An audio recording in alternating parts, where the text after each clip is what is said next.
welcome to the show. This is episode number 2. Welcome back. 2 Cops, 1 Donut. 2 Cops, 1 Donut, baby. I believe our first episode will be ready to go shortly. We did a lot of editing. Computer's running good. Sounds Only good. took about 14 restarts. But it works now. It works now. So we had a little bit of a crisis before we got you on the show. I was trying to start my computer up, and it just kept giving me the blue screen. Now, we talked about before that it's from like 2009. Yeah. I think I was in 8th grade. Yeah. So I kind of 2009. forgot. Like, you'll hear me say a lot that I have a bad memory. And this one because I forget that I tell you I have a bad memory, which makes sense. I know why I have a bad memory. And that's because of football. But I don't know how you get punched in the head. I'm going to blame genetics and hockey. Hockey's Yeah, even worse. Yeah, and martial arts. Yeah, so I forgot why I quit using this computer in the first place. I quit because it would randomly just stop, like, booting up. Like, it'd boot up to, like, the login screen and just freeze. So, which tells me in my limited technology, Outdated. I think the hard drive's, like, on its last leg. Yeah. So, yeah, it's really bad for me. So I was in a very angry place before you got here. So mad. I'm glad I was stuck in traffic. I mean, for 35 minutes. And then I got my mother texting me like, "When's your episode gonna be on? I know you guys are done with it." Da da da da. Yeah. And I was waiting for this thing to come in before we could, I was trying to make that. This By the way, work shout of art. out to turnedyellow.com. Turnedyellow.com. That's ridiculous. They're not paying me to advertise or anything like that, but these guys put this thing together for like 100 bones. I mean, It is a work of art. I grew up with The Simpsons, and you know what? I accept this version of me. I don't know why you don't have a badge. I think it's kind of funny. I noticed it when I walked in, but I wasn't going to say nothing. Yeah, I didn't notice until like after I'd already approved the final version, which I know they'd fix it if I went back to it, but you could tell we're cops. Dude, I can fix it. Yeah, I mean, I'm not that mad at it. You No, know? I think it's awesome that they got my perfect body I like your in that picture. I and like my hair. the pointed hair. Yeah. That is completely you.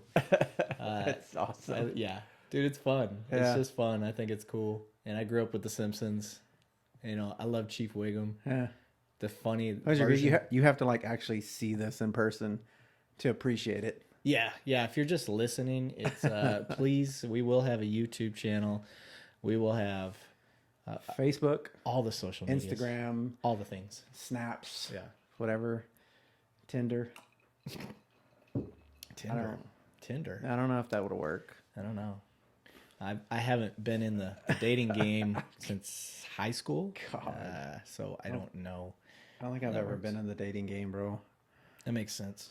Let me see what this button does real quick. I don't know what that just did, but I know we've used it And every we're time. off air. Yeah. I know we've used it every time. Okay, so I just got back from Mexico. Good deal. How'd it go? It went good. We went to Puerto Vallarta for a high school friend's wedding. So Destination I wedding? haven't seen this female since I went into the military in like 2006. So now my wife, however, we're both friends. We both went to high school together. Went to high school with her. Right on. So she invited about, I don't know how many she invited, but So 70. your wife got invited. Yeah, You my just wife tagged got. her. Yeah, I mean, technically, I was invited too True. because we're high school friends. But True that. 76 people showed up. Damn. I mean, why not? Who shows up? 76 people. I ain't got that kind of money in my family. It was Now- a destination wedding. That's why. Don't get me wrong. It wasn't. It was like $1,200 for both of us to total For how many days though? 5. That's not bad. That's. And the place was at like 50% capacity, so there's like hardly anybody there. Oh, so you had the run of the place. Yeah, That's we own the always- pool, the main yeah, pool. We stayed at the Hard Rock. That's which, always the best. It's a little dated, but If it wasn't for Margaritaville, the place that you can come to, like here in Texas, right. we had the run of the entire resort. It's like 5 families. Margaritaville's a real place. Yeah. Not just a song. It's not just a song. I've seen the restaurant. I was like, we're going where? Something Azul, but they canceled and they're putting us in Margaritaville. Azul, isn't that from Ghostbusters? No. No, I thought Azul? Azul was like the bad guy. Oh no. Yeah, I know you're talking about the. Isn't that the like dog monster? yeah, whatever. the little Yeah, demon yeah. dogs. Oh my Yeah. god, But nightmares. presidential suite upgraded for free. What? And we were like one of five. Yeah. What state was this in? This was Cancun, Mexico. Oh, This was so, Mexico. So you didn't get president upgrade. You got El Presidente. Presidente. See, look at Heck my yeah, man. Espanol, bro. I promise you, I put money on it. We were the first couple to ever stay in that room. That's how clean this place was. It's freaking ridiculous. Nice. And so I wasn't too upset, but I mean, Margaritaville, you can go to in Houston, like you would. Yeah, okay. Yeah, so Well, I'll tell you, if you want to win me over fast, it's customer service, and I'll give the Hard Rock credit on this. Like, we did a catamaran tour. It's like 4 hours. right on. My man swam with 6 beers in his hand out to the people, bringing beers to these people. I'm like, my man was jacked. I was like, okay, he swims a lot. He's got this down. Did he have a cool name though, or was it like your typical? Was his name Juan? They all had kind of creative names. Octavio. One, Pepe was one, which I know that wasn't his real name. Yeah. One was called, it was funny, Choo Choo or Chen Chen. Chen? Chen Chen, Chen, Chen, Chen That's Chen. different. They're very entertaining. Oh, yeah, for sure. Very, never let you not have food, not have a drink. Always just attentive, That's the culture, man. Always trying to feed you. man. And they depend on the Oh yeah, for sure. the tourist attractions and stuff. So For sure. they for sure take it serious. It was a great time though. I had fun. For the money and because it was for a friend, like I want even more secluded when it's just the wife and I. But that was worth it. So do you mind taking like 2 minutes to clarify for those people who don't know and who haven't traveled with the COVID restrictions? Oh yeah. So getting out of country, easy. Okay. No COVID test required. Nothing to go to Mexico. However, to get back, you have to have. We got a COVID test right there on the resort. Was it right when you got there or like 2 days later? No, it was. You had to have it 3 days prior to leaving. Oh, okay. So I mean, technically, yeah, it was like the second day we got there. We had to get it done. Perfect. And my man, I swear, he swabbed my brain. Oh. He went in the nose, and he's laughing, and he's like, señor, uno, dos, tres, cuatro, cinco, ha ha ha ha, seis, siete, and I'm like, oh man, I started gagging. The Mexican Count Dracula. I started gagging. I can't deal with that stuff. So, But at least you got drinks and food afterwards, so it wasn't yeah. like you were Oh, yeah. violated. Yeah. No, don't get it twisted. It was a good time. So no, but it made me happy that they were like, if you test positive, you got to stay. Oh, twist my arm. Yeah. I'll stay in a hotel room. Yeah. So, but yeah, before you get back in the country, you definitely have to get tested. But Mexico to the U.S., U.S. to Mexico, very easy Sweet. transition. So, if anybody's out there, it's like, I don't want to go during the pandemic. Trust me, everything at that resort was cleaned and cleaned again. And I mean, mask everywhere. They are on top of their crop. I will give them Obviously, that. you're not wearing a mask in the pool. Right. Or out on the beach. But anywhere indoors, any confined spaces where you can't maintain distance very well. Which you take off once you sit down. Yeah. Did they clean your feet too? Yes, Yes, they did. They have a totally. mat with like this green liquid in there, like slime. Clean your feet, Yeah, brush it, so, wash your hands, everything, dude. They're on top of their stuff. Yep. And they had like a badass camera where you walk in and you look like the Predator screen when like Predator Oh, view. nice. And Yeah. you're looking and I could see my sunburns and all that stuff. 'Cause it was Right. so, I got sunburned bad. I bet. Yeah, it was horrible. But I think it's time to get serious and get into the root of this show. Topic of discussion. Topic of discussion. Since this is the second episode, I'll introduce myself again. I'm Eric Levine, And I am Jose Zenteno. and we are current, present police officers out in the world. And we are going to give you our perspective on all things law enforcement involved. And we're eventually going to branch out from there. And I like to throw this disclaimer out with these newer shows that we would love to divulge full, unedited, open, yes. Versions of what we want to say, but we are employed and we have rules of our own that we have to follow. We can't make our departments look bad. We can't violate our general orders or our policies or anything like Definitely that. not doing that. So. We're not going to do that. And we're going to be very careful not to.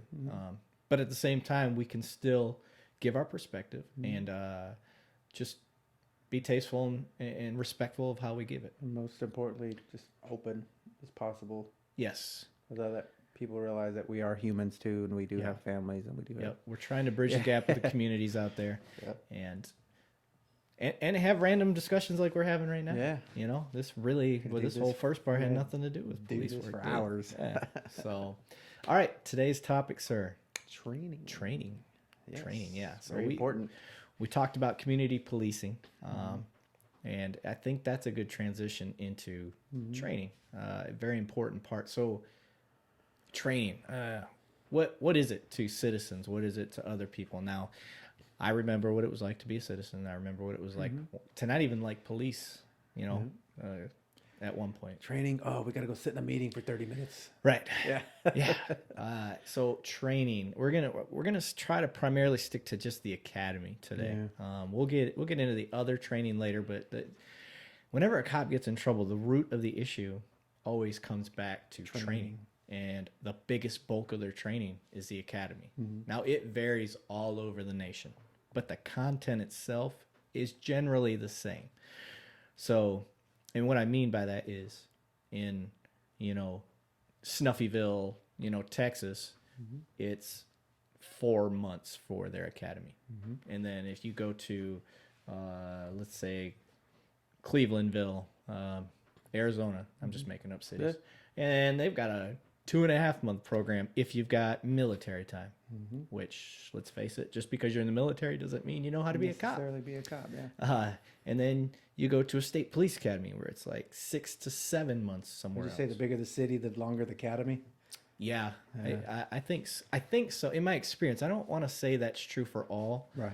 But in general, I think the bigger the city, because they have more money to put towards it. True. It typically is longer, and I don't know what the magic number is, but for everything that is expected of cops, I don't think 4 to 6 months is enough time. No.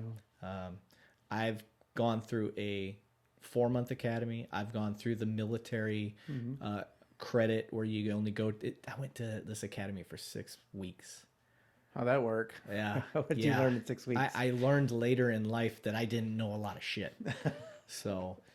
that's me right now. It's one of those things you didn't want to admit at the time. Yeah. You're like, oh, I'm a cop now. Yeah. I'm ready. And fast forward, luckily I didn't do anything stupid. But I wasn't ready. I was not ready. And then you got like the academies that we're going through is 8 months, and I think that just got longer now. It's like 9 months. I think it's 9 or 10 months, which I'm not mad at. What are the expectations from people? What do they expect you to learn out in the academy? That's a really good question, because you hear, oh, they only had X amount of training. You see these a lot in comments and what people, use as an argument. And it's like, well, what specifically do you want that's already provided? Yeah. So one of the things that I like to point at is if I'm going to be a specialized worker somewhere that requires a 4-year degree, we're talking 4 years of training. Now, if anybody knows anything about a 4-year degree, bachelor's degree, you got to take prereqs at the beginning. What do those prereqs have to do with your actual job? Not a damn thing. But it's supposed to make you more well-rounded, more academic, okay? Can't fight the system on that. I didn't design it, and I got no control. There's no voting on that. We just fall in line. Yeah. Pay that money, get that piece of paper, right? So then you got 2 years that are supposed to go towards what you're going to learn or what you're going to do for a living. Now, when you get out to that job, do they expect you to know how to do it? Does anybody expect a college grad to come into their job and know what the hell they're doing? Nope. I don't think so. Nope. Okay. So now let's compare that to police work. Here's what you're supposed to know. You're supposed to know the law. You're supposed to know your weapons. And when I'm talking about weapons, gun, taser, pepper spray, baton, and then your martial arts. Some people don't like calling it martial arts, grappling, hand-to-hand combat, whatever you want to call it. Control tactics, defensive tactics. So you're supposed to know that. Then you got to know, then you got to have good fitness. Okay, so it's meat and potatoes, but the more south you go or the more north you go, now you got to know language. So up north, French is a big one. And then down south, obviously, Spanish. Spanish, yeah. I almost said Hispanish. That's not a word. I would have rolled with it, bro. Yes, I appreciate it. Good partner. And then you got multiculturalism. So, you know how this job is. Oh, yeah. I mean, I didn't know anything about the Hispanic culture until I got down here. Right on. And I messed up a lot because I didn't realize how male-dominated the family dynamic is. So you go talking to the female spouse first on a heated domestic, and they're sitting there quiet, timid, don't want to talk to you, don't want to look you in the face, and you just disrespected the husband and his matriarch of the family. Yeah. So you've got that aspect, and that's just one. I mean, you go to there's Asian communities, Middle Eastern communities, all these different communities. So the multiculturalism is a big deal. 21st century policing, that's a new one. Newer. It's been around a while. That was back since Obama. So 21st century policing. Agree with it, disagree with it, doesn't matter. It's there. You got to know it. Crisis intervention training, that's a new one. You got excited delirium. You've got mental health crisis, really drug big, overdoses. Really big hot topics right now. Yeah, and you got to know the difference between those. So mental health, animals. People don't think about it with police, but you got a snake in your car. The first one that's going to show up is usually us. Yeah. I don't mind snakes, but some animals I've been a little in over my head. You had any bad experiences with animals? My comment was we're not, what is it, wranglers, rustlers, none of us are cowboys just because we're from Texas. We've never handled snakes. We're not herpetologists, if I'm saying that right. Sure. So it's just... I don't have herpes. So. And then who, and then who, aside from, regardless if you're a cop or not, who wants to deal with a rabid dog? Yeah. Oh, yeah. Yeah. I wouldn't even do that out of uniform. So dude, I've been trapped on my own patrol car for like 20 minutes because a pack of hood dogs. You know what I'm talking about, yeah, too. The ones that eat bologna. There's this, the hood packs, man. I don't know what it is, going some of the worst parts of the neighborhood. There's all these dogs that just aren't taken care of or just abandoned, and they group together just like a natural pack of dogs. All mad for no reason. And well, I mean, they got a reason. They ain't got nobody loving them. So, so first aid, I mean, we're expected to be medical, responders out there. I do my best. I'm not the best medical guy. I can help stop you from bleeding. I was about to say I can help you stop bleeding. I can't put a broken bone back together. Nope. I can't put your eye back in. Do my best to revive you. Yes. Can't help you with your mental health crisis with drugs. I've had that happen. Can you give me my meds? No, I can't. I've only had one excited delirium case, and because it was harped on so much in the academy, I was like, you recognized it. Excited delirium. Yeah. I was like, we need MedStar here fast. Yeah. Sweaty, naked guy, not making sense. It was a lady. That was a lady. She was up here. Yeah. And I mean, I think at one point she was charged with abuse of 911. Oh. Because she kept calling, and then when you get there to help, she thought you were there against her, and it wasn't. Yeah. Oh. So, okay. Yeah. Narcotics. We're supposed to be drug experts. What is this substance? It looks like oregano to me. I don't know. But due to your training and experience, maybe it's a green leafy substance. That I would most commonly refer to as marijuana. Marijuana. So driving, we're supposed to be like expert NASCAR drivers like John Wick. Well, John Wick's car got pretty messed up. I don't know if he's the best driver. Oh, I got one better. Fast and Furious. Yeah. Yeah, we're supposed to be Fast and Paul Furious. Walker and Vin Diesel. Yeah. Or Dom. Yeah. God, such a great series. All 1,500 of them. I love them all. I think that's ever going to go away. I hope not. And then inclement weather. Let's face it, we have tornadoes where we're at. Short story. I am terrified of two things: tornadoes and spiders. So I'm new, cut loose. Tornado goes off. I'm looking. I was already aware that there was weather warnings or watches, so I'm keeping an eye. And I'm having a quiet panic attack in my patrol car because I'm by myself, and I'm sitting here thinking like, we're in a city. Like, tornado ain't gonna come this way. But what if it does? What do I do? I have no clue. And as I'm thinking that, tornado warning, 1.5 miles away, I freak out. I get on the radio. Where do I go? I don't even use my call sign. Where do I go? I don't even use my call sign. I am freaking out. Where do I go? Sergeant gets on the radio. Levine, where are you at? I'm over here. And I was like, where do I go? I don't know where to go. And he's like, go to the mall, go to the parking garage. Psh, lights, sirens, pew, gone. I get there, and there is like 6 other patrol cars already sitting under there. So they knew. Laughing at me. I show up to work to roll call like the next 3 months, and They I would let you live it down. Like there's like Twister video in my box. There was like the picture of the cows getting spun around in the tornado all around. So yeah, the guys let me have it. And when I say guys, females and males, I just call everybody guys. I think it's a Midwest thing. Yeah. I do the same. Oh, do you? I hear a lot of Southerns, y'all. Yeah, y'all. That too. Or folks. But then I do hear people from up north saying that my Texas accent is really bad. I can't hear it. Oh, yeah. Is it? Yeah, you got one. I wouldn't say it's the worst, but you do have one. And I get it just the opposite down here. Oh, wow.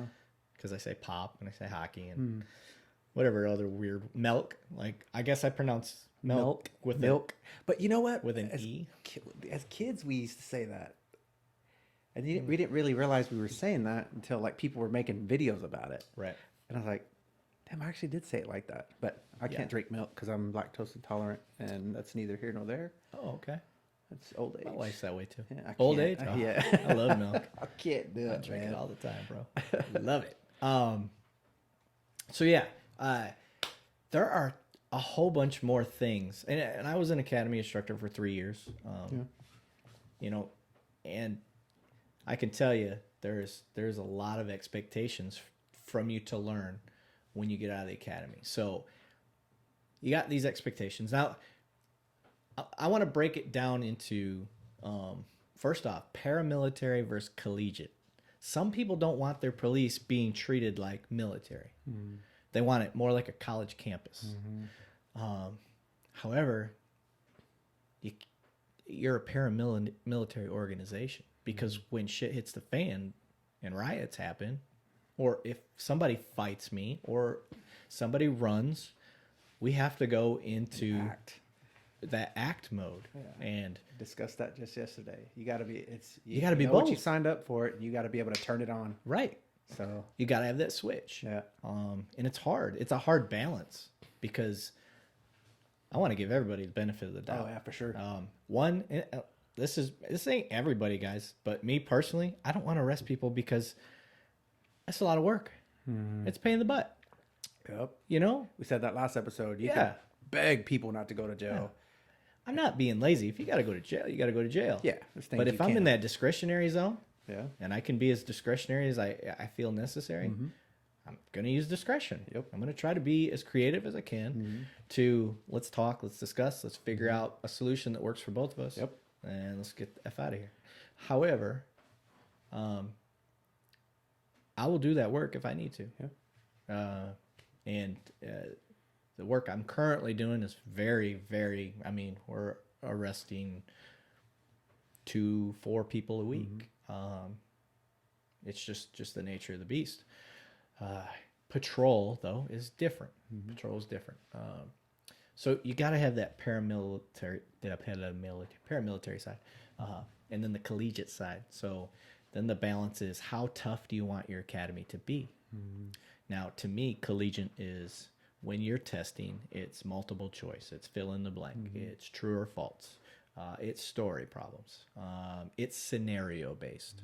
That's collegiate. That is hitting every damn aspect of learning I can hit audibly, kinesthetically, Visual, visual, audio, kinetic vision. yeah. Yeah. Look at me, big words. Heck yeah. So, Big word Monday. shout out to Wheeler. Heck yeah. Got me all learned up. Anyway, so you got all these aspects of learning, but the streets need bodies. The cities put a lot of money into people, and they start to tip that balance. Like, we need bodies. Let's get rid of story problems. Let's get rid of true or false. Let's just you know what? Let's just make it multiple choice. Which 99.9% of all my tests were multiple choice. Yeah. Yeah. So and it wasn't for me. Huh. It wasn't. It changed a lot because of our needs. Yeah. And in other departments I worked, it was also just multiple choice. And when you get into that realm, there's the balance, and then you get an officer that gets in trouble, and they're like, all right, check his training records. And you go back, and you saw that this guy, girl, had no problems in the academy. Well, why? Was it collegiate? Was it paramilitary? How was it? Well, if it was collegiate, then there should have been a real strenuous brain exercise for them as far as how they learned and what they did.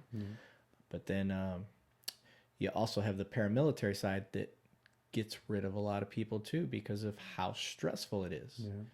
Now we're talking boot camp style. For those that don't know, a lot of times this paramilitary stuff is, day one, it's Weeds out the week, baby. yeah, and it's stress inoculation. It's not meant to be mean. It's meant to get people. Is this your dream job? Yeah. A lot of people say, I wanted to do this my whole life, and they quit day one because some guy yelled at them, or 5 guys yelled at them in their face. And my argument to that is, if an hour or two maybe at the beginning of the academy that day was able to talk you out of your dream, maybe it wasn't your dream. It wasn't meant for you, brother. Not at least not at that moment in your life. Yeah. Not at that moment in your life. Yep. So training always needs to have a purpose, and you need to be able to explain that purpose. Well, why do you feel the need to have 5 instructors swarm one person? Well, have you ever seen a crowd of people get around you while you're arresting somebody? And swarm that one And police swarm officer? him? Yeah. They've got no intentions of touching the cop, but they are Because trying to. they know better. They're trying to stress him out to get a reaction. Yeah. So if you can't handle that in the safe, controlled environment of the academy, how are you ever going to handle that when you get out and it's the real life? And people will try to hurt you. It's always been such a great point. And I say that because I tell these guys, what we discussed earlier, it's like, dude, you really got to want to be a police officer. Yeah. In this day and age, like, you have to bleed, sleep, crap police officer to really want to be it, because it's cool that they're doing things this way. Yeah. But you really don't get the learning and training till you're out there. I mean, Right. you can. I said this last episode. It's 100 miles an hour, and then when you get out on your own, it's a school zone, and not just because I'm in schools, but it's like I feel like that's how it was. Right. And you get so- trained to this high peak area, and our training always, and this is something that I've learned as an instructor, you train to the highest level, and you're going to work most of the time way down here. But that was perfect though. But you always revert back to your basic level of training. So if I trained you flat, and then you revert back to that lowest level, now you're really inadequate out there. But if I train you to like top speed, high speed, low drag, and you fall back to a medium, a middle ground of that, well, then when shit hits the fan, then I've got the majority of officers out there. You're going to be able to handle yourself, control yourself better. Yes. Talk to people better. Yes. Yeah. Because we've only got 4 months, 6 months, 8 months. We've only got that long to get you to that level. Which seems like a lifetime, but like in hindsight, it goes by like that. It's just like a blink of an eye. So yeah. And it stinks for the officers that are out there and they're waiting for this new batch of rookies to get cut loose. And you're like, they can learn what they need to learn the rest of the way out in the streets. And I get that argument. I don't necessarily agree with it. It's a, sorry, I got a text message. I just saw it on the screen over there. I thought that it was telling me that we were cut off. So where was I at? I'm sorry, I got distracted. You were high speed, low drag. High speed, low drag. Yes. So with the academy, depending on the length, all these things that I listed, you want us to be experts at. That's the expectation. I'm not saying everybody. Generalization, folks. Most people want us to know the law. Let's start with the law. Yeah. Now, when I'm talking about the law, I don't know if you've ever really looked at a law book, but it is about this high. And that's just your penal code. We're not talking CCP, occupations codes and all these other weird, obscure, Texas Education Code. Yeah. We can go on. Yeah. There's all these different obscure laws. Now, when you become an attorney, you learn the general laws, Constitution, things of that nature. But then you have to specialize once you get out there. You're not just a general law practitioner for the most part. Even if you are, you still get the majority of the same offenses constantly. I've heard a retired cop, and he's well known on YouTube. Yes. Okay. Who says that he believes that cops know the law better than lawyers, because lawyers are supposed to, I can't remember the wording and I wish I did, but because you see it every day and you see the same things every day, you know what an assault is. You know what a theft of a building is. You know what criminal mischief is. You know, but that's just like a small percentage. Of the law. It's tiny. That's like the first 2 pages of the big book that he was talking about. So. I don't know if I agree with that because my memory is crap. Right. But what I used to work off of, and what I still work off of, I say used to because I'm not in patrol anymore, but was I know that's wrong, and I know roughly what you did wrong, whether that's assaulting somebody, stealing something, driving improperly. I know it's wrong. I'm going to stop you for it, and I'm going to either detain you or decide to put cuffs on you. And then I'm going to look up the specific law. I'm like, all right, he did this, this, and this. I know it's wrong. But would you agree they're the driver in that seat? Not literally driving the car, but when it comes to being detained and not being non-compliant, so to speak. Does that make sense? Like, no. Let me explain a little bit better. Okay. When you said getting detained, put in cuffs, they're in control of that. The person that we stop or that you pulled over, because it's all about attitude. Oh, yeah. And that's the point I was getting to. Yeah. I mean, yes, I get what you're saying. Yeah. Yes, they're in control. Because their attitude toward I'm going to be pleasant. Yeah. Out the gate. That whole old school mentality of you got to give respect or give respect to get respect. Right. Nope. I'm going to be super nice. I'm going to talk to you like you're my grandma, my aunt. I'm going to keep being nice. And then when you're being overtly rude, I'm going to be like, dude, no, let's not start on that foot. Don't take it there. You know what I mean? I'm being chill. Please be chill with me. I'm not trying to go to that level. So that's how I roll. I'm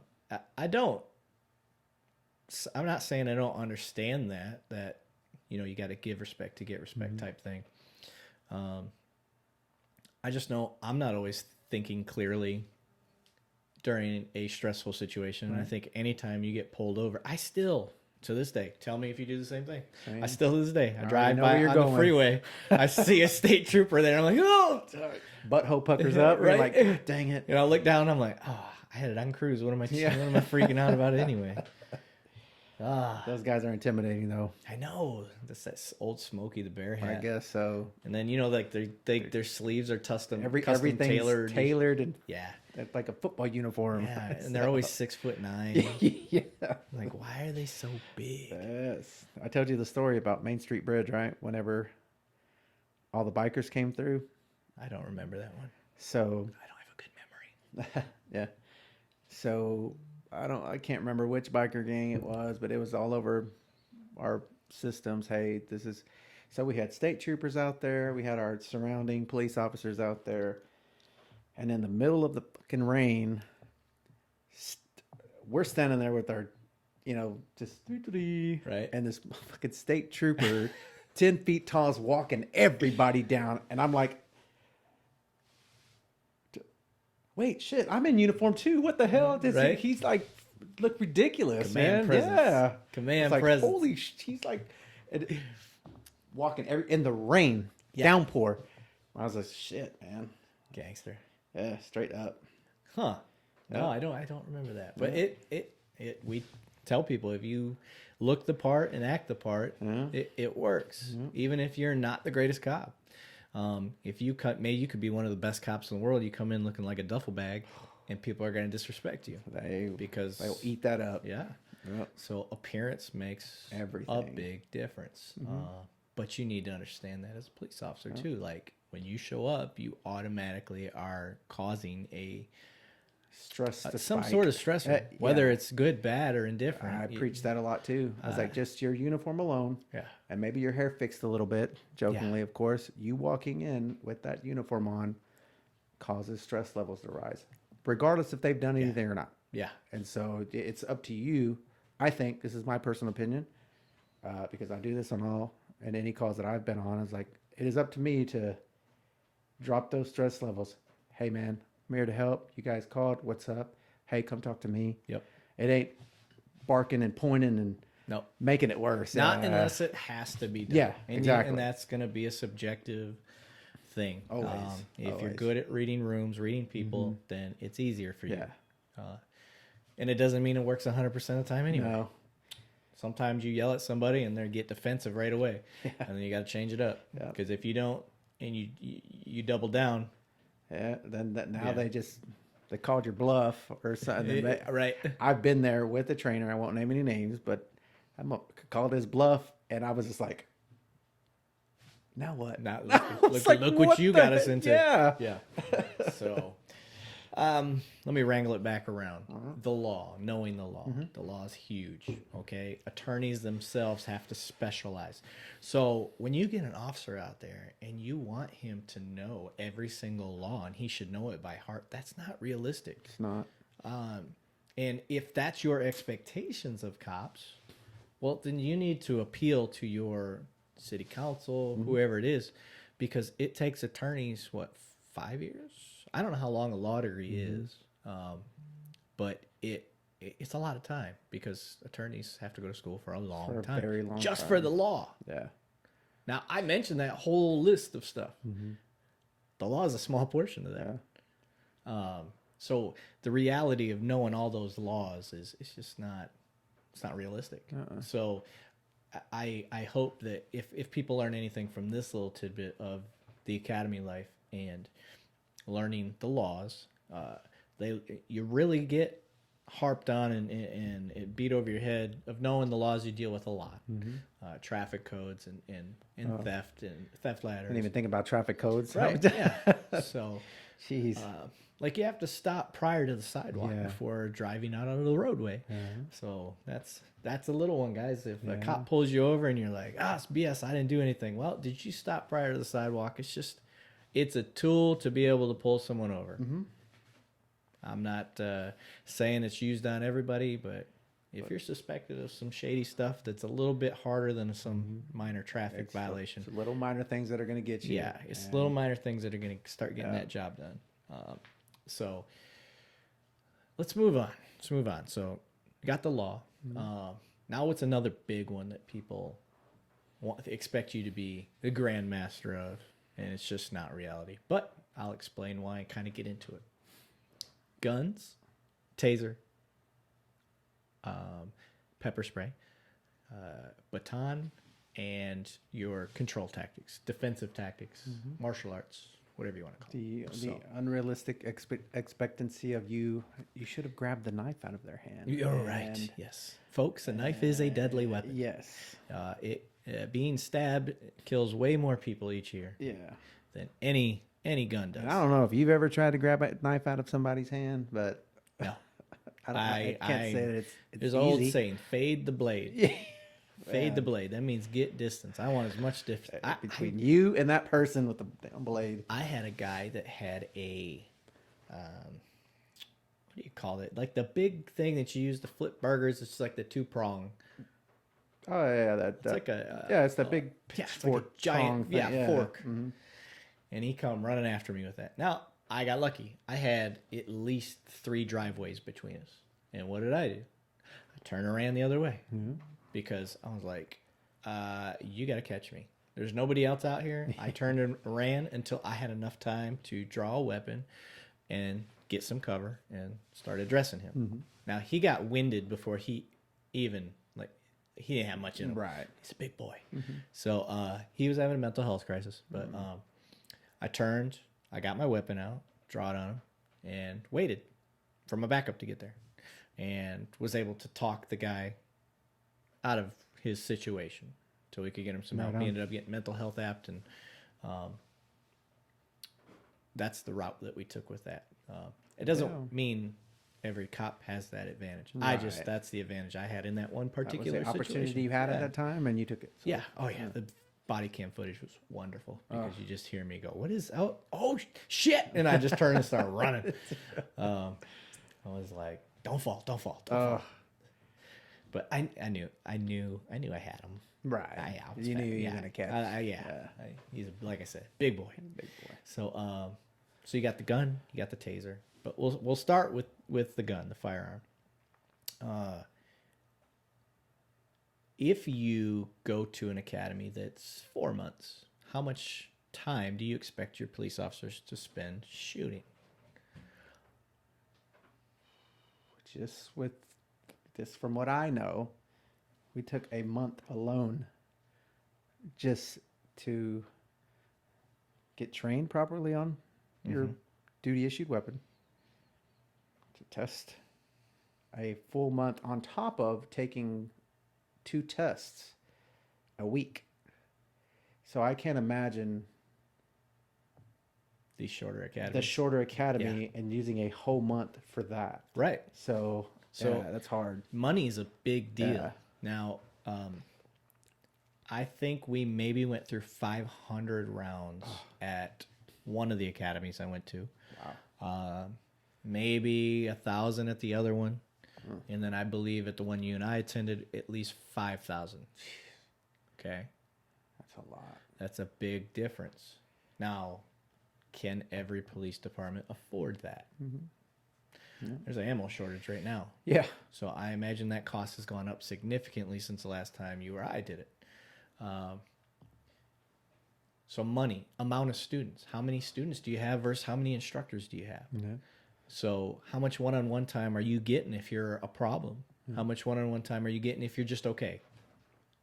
You know how it is, even in school with your kids. Oh, your kid's doing enough to pass. Yeah. He's not getting a whole lot of attention from the teacher because the teacher's either focused in on that kid that's a real problem, having trouble, or is tuned in on making sure that student that's excelled so far above everybody else is getting the attention they need because you got to challenge them. Mm-hmm. So you're definitely not getting challenged if you're a medium grade shooter in the academy. Right. Generalizing. Some academies do have enough instructors. Even some that do have enough instructors, maybe their instructors are tasked out during your time that you're going through. So there's a lot of factors there. Yeah.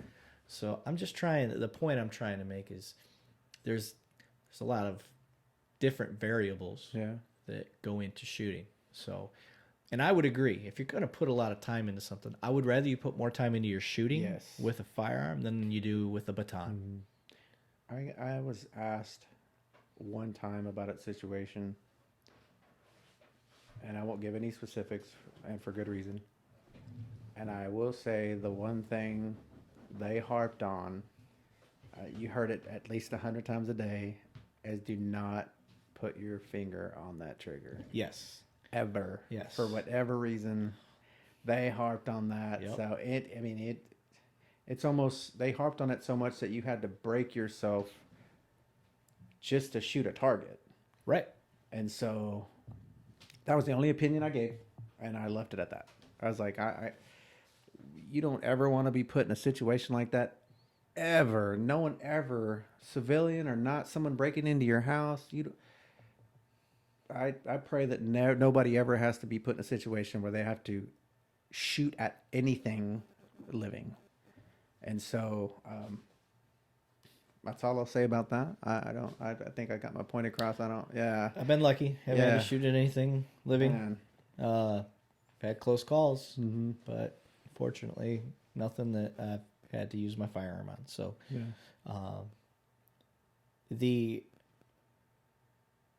the other part of that is once you shoot that bulk of your ammo or the bulk of your training in the academy later on down the line, how often do you shoot after that? Exactly. That's a big one. Yeah. Shooting is a perishable skill, and I don't know if a lot of people know that. Just because you went and shot 5,000 rounds and you shot expert and you hit the target, 100 out of 100 rounds, it doesn't mean for the rest of your life you can always do that. Yep. It's if you don't use it, you lose it. Unless you're just a professional marksman and you've been to those competitions. Or, So when I talked about training way up here, you shoot at this high level. The reason is because we know your skills are going to degrade, but we want them to degrade at that middle ground rather than you shooting at that middle ground and later degrading to that low level ground. Because you got to account for every bullet you put out there. Yep.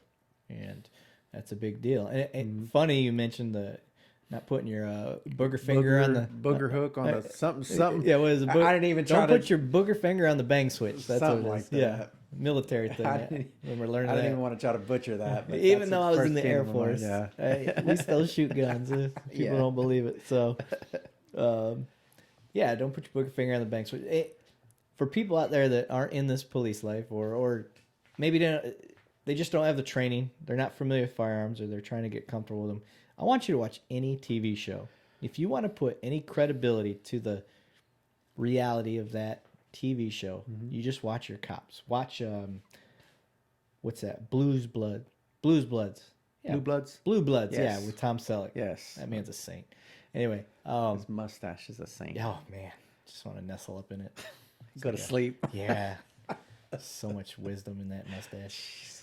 But I bet they have the cure for corona in that mustache. I bet they do. I just bet there's a cure for a lot of things. Yeah. Him and Chuck Norris should get together. And make a baby. Something. That would be the first mix their superhuman. mustache hair together and see it's like the super collider. Yeah. So you get you watch a show like Blue Bloods, and if you want to look at any accuracy, first thing you look at is how are they holding their gun? Is their finger on the trigger? Almost every time. I can't tell you off the top of my head. I like Blue Bloods. I like watching that show. So I'm gonna say that on that show, their finger's not on the trigger, because if it was on the trigger all the time, it would have annoyed me to the point where I couldn't watch it, like Walking Dead. So I watched Mile 22, the movie yesterday. Netflix, great movie.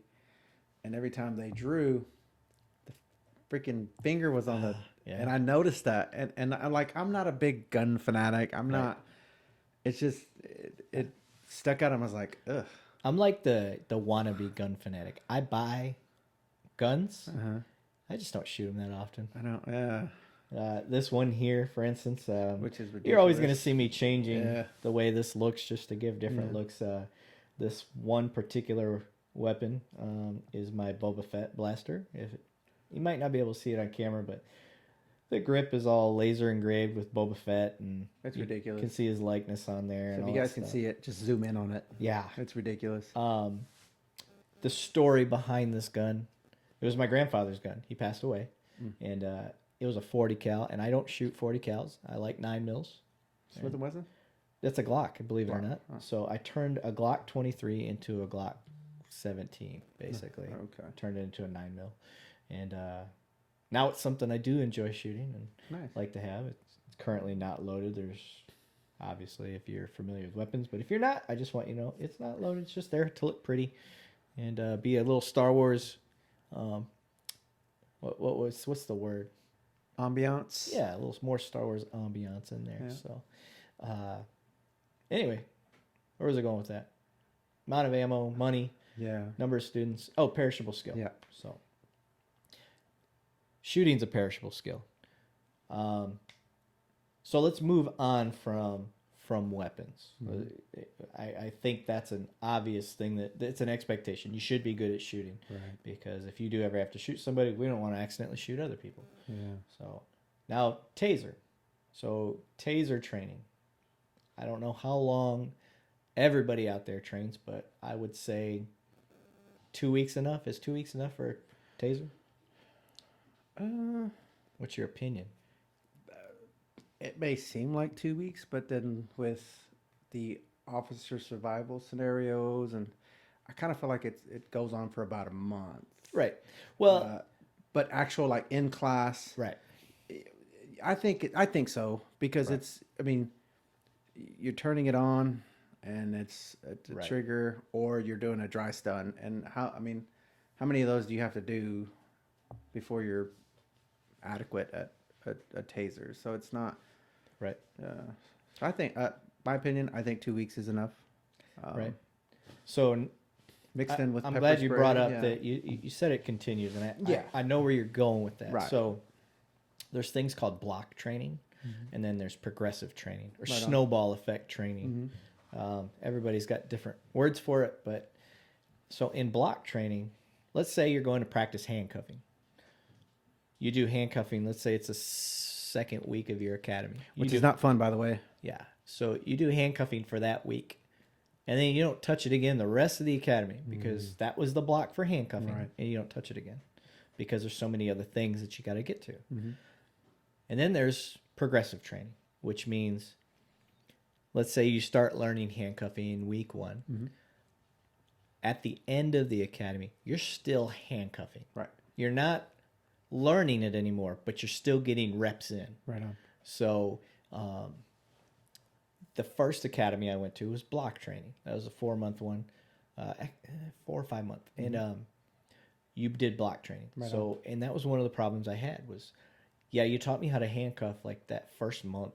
It was probably like the 4th week. But now I forgot. But now we haven't Yeah. touched it, and then we get to the end and we got to do like this practical scenario based training, and I go to handcuff, and I'm garbage.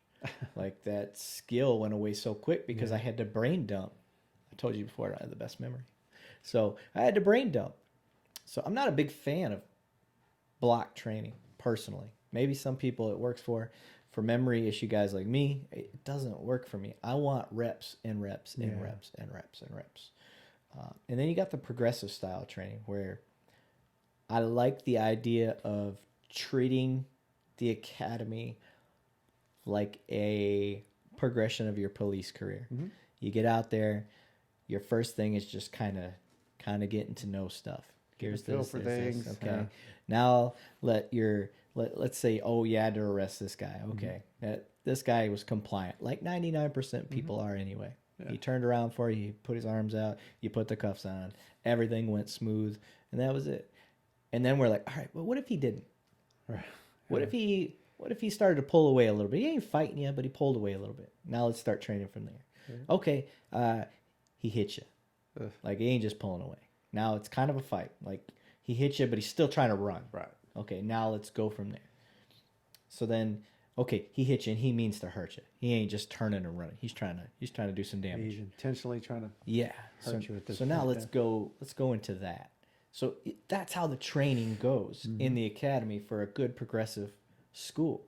And from day 1 to the last day, you have practiced cuffing, A little bit of and everything, going hands something on with it. and Yeah. that whole time. So it never leaves you. And I think, to me personally, that's the best way to do it. And that's how we did it. That is how we did it. I mean, Not only that, in control tactics, yeah. the way you are taught is the basics of a fight. You learn how to stand. You learn how to make a fist. I mean, we get down into the basics of it. Very basic, yeah. Because we're under the assumption you've never been in a fight in your life. And the more these years go on, the more true that is. I know from the 80s and 90s, you would get the bulk of the class had been in a real fight in their lifetime. Right on. And you go fast forward to today, you're lucky if you get 2 or 3 students out of 50 or 60 that have ever been in an actual fight. Yeah. And now I've got to train that person into just the basics, like how to make a fist. Don't put your thumb, don't wrap your fingers around your thumb. And little things like that, how to stand. And those are the guys that like, there's nothing bad against, good for them for never being, but those are the ones like my partners and stuff and coworkers that I worry about. It's like, right. Help. Right. And so it's almost like not a cringe kind of thing, but you're like, ugh. Because you know they've never been into a fight. You know they've never swung on anybody. And then you're watching them as they're training. Yeah. And the bumps they take, you're like, poor dude. So some of the best lessons are learned in blood, though. It's fun to see some of your buddies while you're in the academy just get tortured a little bit. But that goes back into the expectations that we got into with academic career for the officer is what is the expectations? Your expectations are to walk out of there and know how to handle yourself when you get on the street. Right. Now, to give a little perspective, how long does it take to get a black belt in a legitimate martial art? And when I say legitimate, I'm talking Brazilian Jiu-Jitsu, Muay Thai, boxing, wrestling, judo, the kickboxing. What is TIG? TIG's Jiu-Jitsu black belt. And he told me... And he did MMA. Okay, so just to give perspective, he started at my age now. Mm-hmm. Fast forward to... Wait, I'll take that back. I did the math. 10 years. 4 years. Yeah, it took him 10 years to get his black belt. To get a black belt. Yes, in jiu-jitsu. And that's making time from your already busy schedule to That's averaging about 2 days a week for an hour to 2 hours at a time. Man. So, and that's not including injuries and things of that nature and age, family life, all the other training that you have to continuously do, which we haven't got to yet. We'll get there. So realistically, if you want your officer to walk out and be confident to handle himself out in the streets with the defensive tactics, control tactics, whatever you want to call it, even an 8-month academy isn't long enough. It's not. Because you can't, even though it's a progressive style of training, if you do a progressive style, if you do block, you might as well forget it. Even if you do your control tactics at the very end of the academy, and it's a month long. Yeah, dude, that's not even a drop in a bucket. It's not enough time. That is a... I'm a big proponent. If I were to give one style of training, it's going to be jiu-jitsu. It's about to be up. No, we're at 1,600 bars. Okay. So we got a little bit more time. Folks, if you're wondering what we're talking about, there's a time limit that I found out last episode. Yeah, because we don't have directors and guys in the background. You only get 2,000 bars in one session. So once the 2,000 bars is up, I have to pause everything, and then we have to start it back up again, and then I have to edit everything together. So, and what you said it was only at what? Right now we're at 16, 17. Oh, so 2,000's the limit. Okay. So with if I were to pick one martial art, one way of defending yourself as an officer, it's going to be jiu-jitsu. Right. And the reason being, anytime somebody's non-compliant, it's close up most of the time. And to get that person cuffed, it's got to be on the ground. I can't handcuff a non-compliant person standing. Yep.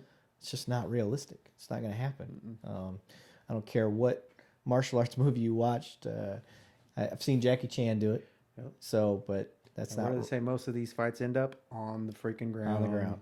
No one's sitting there boxing. Right. No one's sitting, and then somebody's gonna get a lucky punch. I'm not seeing cops throw roundhouse kicks. Yeah. Jumping off the top rope. They may be out there, but I haven't seen one yet, and it's not, like I said, it's not realistic. I can't get my foot that high most of the time. So But most of the times you can use your big boy words and it not have to go yes, to that. yes. So, I'm hoping that your verbal skills, obviously, verbal judo Right. is top notch. But but if you got to go to the ground, jiu-jitsu, I'm telling you guys, it's a proven martial art. So just to get to a confidence level that's proficient, in my opinion, is a blue belt. In jiu-jitsu, Right, it I goes remember white, you guys blue, saying purple, that. brown, black. Yeah. So a blue belt. And that generally takes most of the population 2 years to get a legitimate blue belt. That's going 2, maybe 3 times a week, hour or more at a time. You're not getting that in the academy. No. You can't even start there because these people have to learn how to start a fight from the basics. And we're talking stance and how to hold your fist. Right. Okay? So the expectation that people have that when you get out of the academy, you're going to be a black belt or even remotely close is not true. You're a fish out of water on the ground. Yeah. And that's why you'll hear so commonly people call these black belt in jiu-jitsu the sharks. And they're just keeping you under the water when you're rolling. And it's true. And if I were to put any emphasis on any training, it's grappling. You know, it was a good example. The Gracie family. Oh man, And I've the early Gracie combatives. the early UFC fights. Yeah. How you had boxers fighting jiu-jitsu. Yeah. That is the perfect example of what we're talking about. He's like 150 pounds, just eating destroying everybody. Everybody. Didn't matter what size they were. Yeah. So and that's a great example. That's what got me into it. Was seeing Hoist Gracie's old fights on UFC. And then once the internet got better, you can even dig into like the black and white videos of him rolling, in Brazil against, kung fu guys and other people like that. Yep. And I highly recommend. I'm an instructor, or was an instructor for the Gracie Combatives, the GST. Nice. Gracie's Survival Tactics, and shout out to them because that was an amazing class. I think it's a week long just for the basic, and then another week for the instructor. I already had a jiu-jitsu background, so it was easier for me. Right on. But anybody could take it to get started. If your academy doesn't have a good ground game or training in general, start with them. And a lot of these dojos are McDojos. Yeah, they're police friendly, and they'll show you. Yeah, those. Be wary of the McDojos, as they're called, where they don't know what the hell they're talking about. You gotta do your homework. No one wants a roundhouse in these bad boys. Right? Yeah, your Rex Kwandos and look at Starla. Yeah. So, I can't put enough emphasis on the grappling side because it was put to me one way. I'm trying to remember how it goes. Like a hesitant officer is a not confident officer. Right. And an unconfident officer is not safe. And an unsafe officer, that's where trouble happens. So if you go out there and you're at, like, let's say just that 2-year grappling level, that blue belt level, your level of confidence, is huge. And unless that dude's a black belt in jiu-jitsu, right, you're 99% of the people you're dealing with are not going to be. Yeah. So your confidence level in going hands-on dictates how you perform out there. And like I said, I've had a jiu-jitsu background. I haven't had to deal with a lot of people because I had that confidence level that if I had to go hands-on, and you're good. I'm good. Yeah. And I didn't get so scared that I immediately went to a gun or I immediately went to a taser. Yeah. My Batman belt is there for when the rest of the stuff fails. When the shit hits the fan. Yeah. And that, to me, I think that's how it should be. That doesn't mean there aren't instances where I don't have time for anything else. Yeah. I've had that where I didn't have time to talk. I didn't have time to go hands-on because it was too dangerous for me or somebody else. And I had to go to my weapon or I had to go to my taser. So I think I've harped long enough on just the expectations that people have for police when it comes to going hands-on and their level of ability. Right. They just don't have the time in for the most part. I want to give a suggested fix before I go into like pepper spray and baton and stuff like that. Folks, I know there's this whole defund police movement, but I don't think that's going to help. I would rather you get some tax money and or maybe cut some other parts of your academy a little. No, not even that. Get a little money. Make your officers do 2 years of some sort of grappling, whether it's wrestling, judo, or jiu-jitsu. I would prefer jiu-jitsu. Let's just, for the sake of argument, make them go for 2 years to a jiu-jitsu place once or twice a week. Make it mandatory. Make it mandatory, where the police department funds their membership, like going to the gym, and they have a requirement, an attendance requirement. Yep. And I don't know a jiu-jitsu place out there that would not back that up. They'd be like, okay, Zentino, you're coming to my gym. I'm going to keep attendance for your police department, and I'll work that out. Don't think I'm going to cut you a break, because one, I know that jiu-jitsu guy, his reputation's on the line. Yeah, that's his gym. Yep. You're the product of him. And two, they want their police officers to be safe, just like anybody else. Definitely. So that's such a great idea. So I think 2 years, let's say. Now, obviously, injuries happen, vacations happen. Right. Shit happens. Yeah. So let's say at the end of the 2 years, you don't quite make it. Okay, I'm going to give you a 6-month extension to make up those days you missed. Right. Now, that's on you to get done. Now, if you don't get that done within that time, barring you didn't get injured or anything else, we can obviously extend the days if there's legitimate reasons why you couldn't make it. But if you don't get that done, then you're suspended until you get that done. Right. Or however the department wants to handle that. That's a suggested fix to me, because I think a blue belt level officer is a good starting point. Right on. And it's only going to improve police work. So once you get addicted to it, you're going to keep doing it. Yeah. I love it. I love it. So, now, I haven't practiced in a few years because I got into some other stuff. Decided I wanted to try boxing. I decided I wanted to try some Muay Thai stuff. I'm not good at either one, and I've never actually sparred against a real person. As far as like a real sparring match, I've hit the mitts, I've worked the pads, I've worked the bag. I've had guys that just throw real slow punches at you to let you get the movements down and stuff like that. But that's a big fear for police, is like, okay, you want me to go do this stuff, but what if I get hurt? Right. Yeah, you can get hurt. But what's the alternative? You don't know anything, and then you get hurt anyways out in the street. Right. Yeah. But it's that barter with the community. This is the expectations they have of us. So I agree with them. Yeah. Like, officers are less likely to use any of these other tools if they're confident going to the ground. Right. Or not even going to the ground, just using it to create space and switch into something else. Yeah. Not the big thing is panicking. It doesn't. You get this level of like, oh, he's taking me to the ground, but I don't panic. No. Like, I'm not saying it's a game to me, but in my head, I'm thinking through everything slowly because I'm so used to it. Yeah. I've been doing it since 2006. Have to be that way too. So it doesn't mean that I'm impervious to getting amped up, but it's less likely. Right. It's that stress inoculation. So some people have it just. Like, I can't remember a time of ever, like when my brothers would get hurt, busting their heads open, me ever panicking. That's one thing that I don't do, is I don't panic. Yeah. And so, if you're just lucky to be like that. And then two, I grew up boxing. Yeah. And so, but that doesn't mean I'm going to be, all right, put up your dick beaters. You know what I mean? So...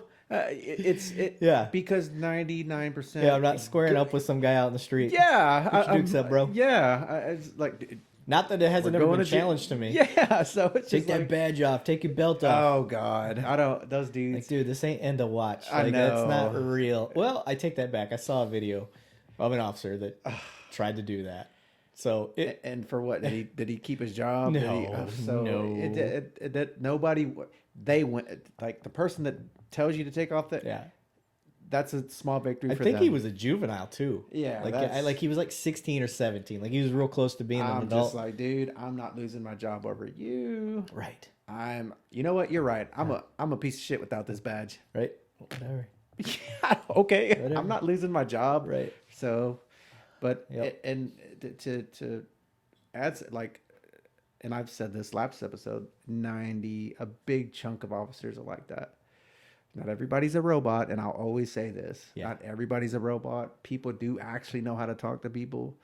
You're not going to have officers taking their badge off, throw it just because somebody's antagonizing you. Right. You know, they have families and they have, so that's in their head. And Yeah. I'm not taking off this badge because this guy's Right. okay. For what? It's that movie syndrome. I'm like, you watch too many movies. Yeah. You watch too much YouTube is what I say. Yeah, yeah. I'm like, okay.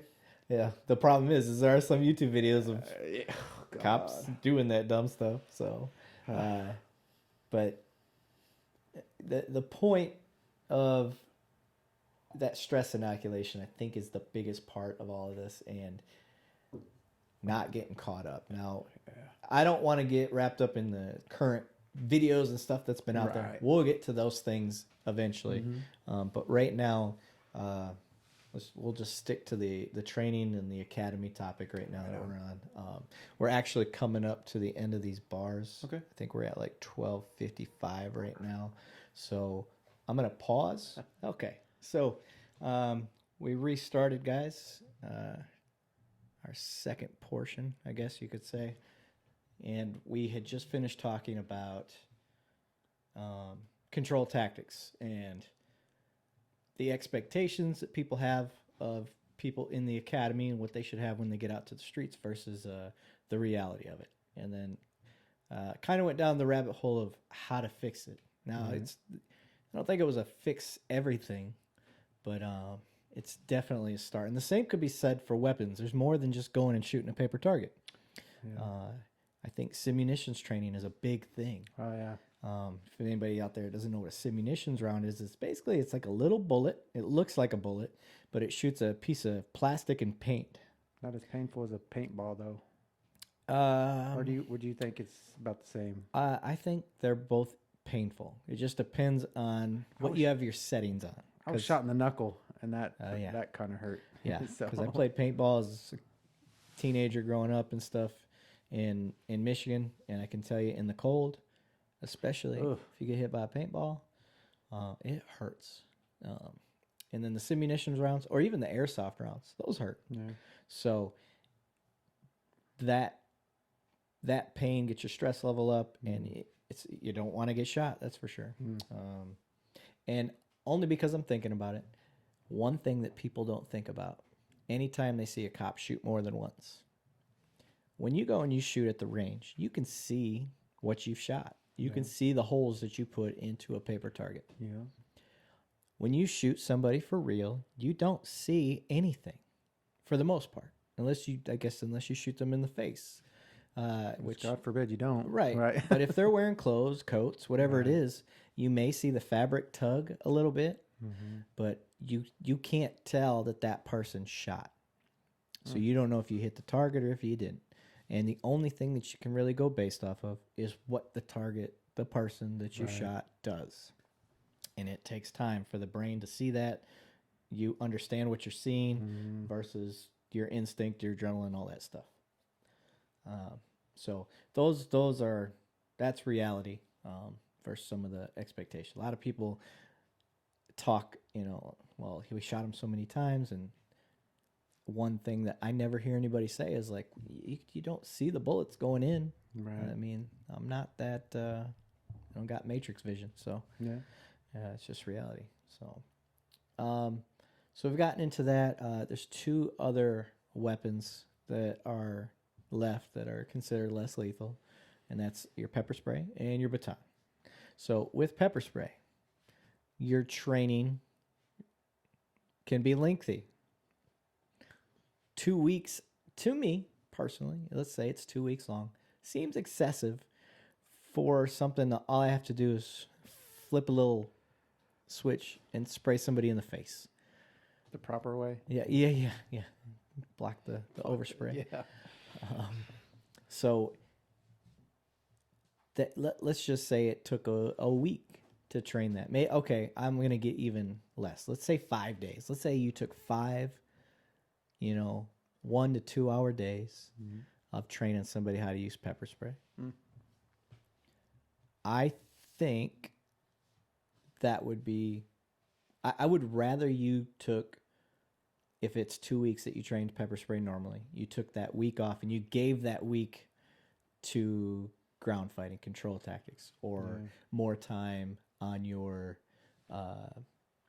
weapon, your gun training, your firearms training. I see where you're going with this. You see what I'm saying? Yeah, So there's time. I think we put a lot of training into like the baton. If you've sprayed hairspray, yeah, you can spray pepper spray. Let's So face it. I get where you're going with this. Yeah. a baton is a baseball bat. Yeah. You know what I mean? I wish I'd have brought that thing. Swing it.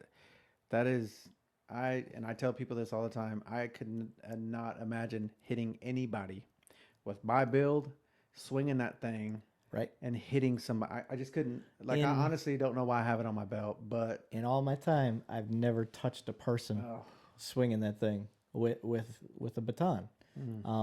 I'm nothing against anybody else that has.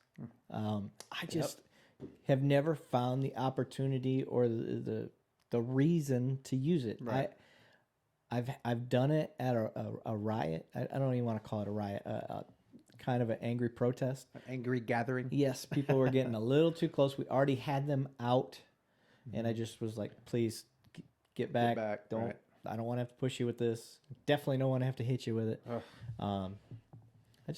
I've used them on dogs, and when I say that, I love dogs, so don't get me wrong. I didn't hit a dog with it. Don't get peed Dogs on will, the beam. Yeah. in my experience, dogs will bite the closest thing to them. So I got that baton out as I'm running from one, and I stuck it out, and he started biting that, which gave me time to get up onto my patrol car. Right so on. he's trying to bite the baton, and I'm jumping up on the car. So that's what I mean when I say I use it against a dog.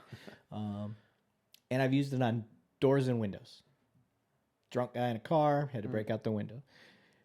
People not answering the door, hard of hearing, it's, nighttime, whatever it is, use it and knock on the door to make it a little louder. I've used it once, and that was to break a window for a baby. That was it. To what? The lady got out of her car, and she claims her car's never done this, but it locked on her with the keys inside, car off. They're in the shade. Oh, okay. Her windows are double tinted, but she was freaking out. First time mom, so I get it. Okay. And I'm right up the street at my school, and I hear it go out. Hey, I'll take it.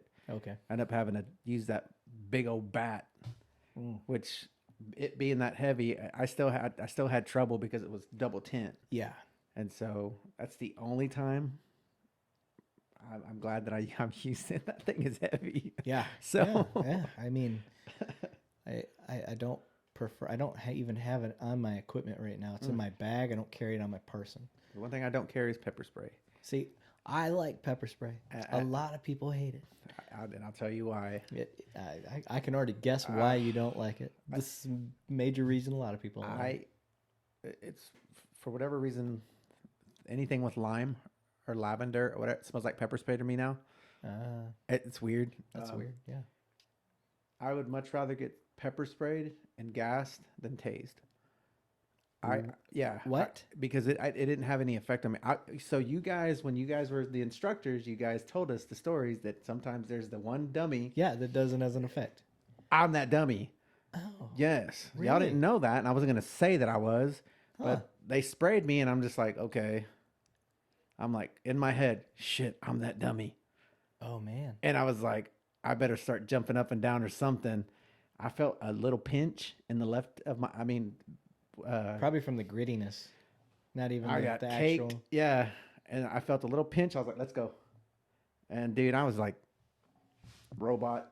And Price was like, dude, stop. Come on, let's go. So but in training, the point of me saying all that is the very first scenario, me and my partner do a stupid fake fight.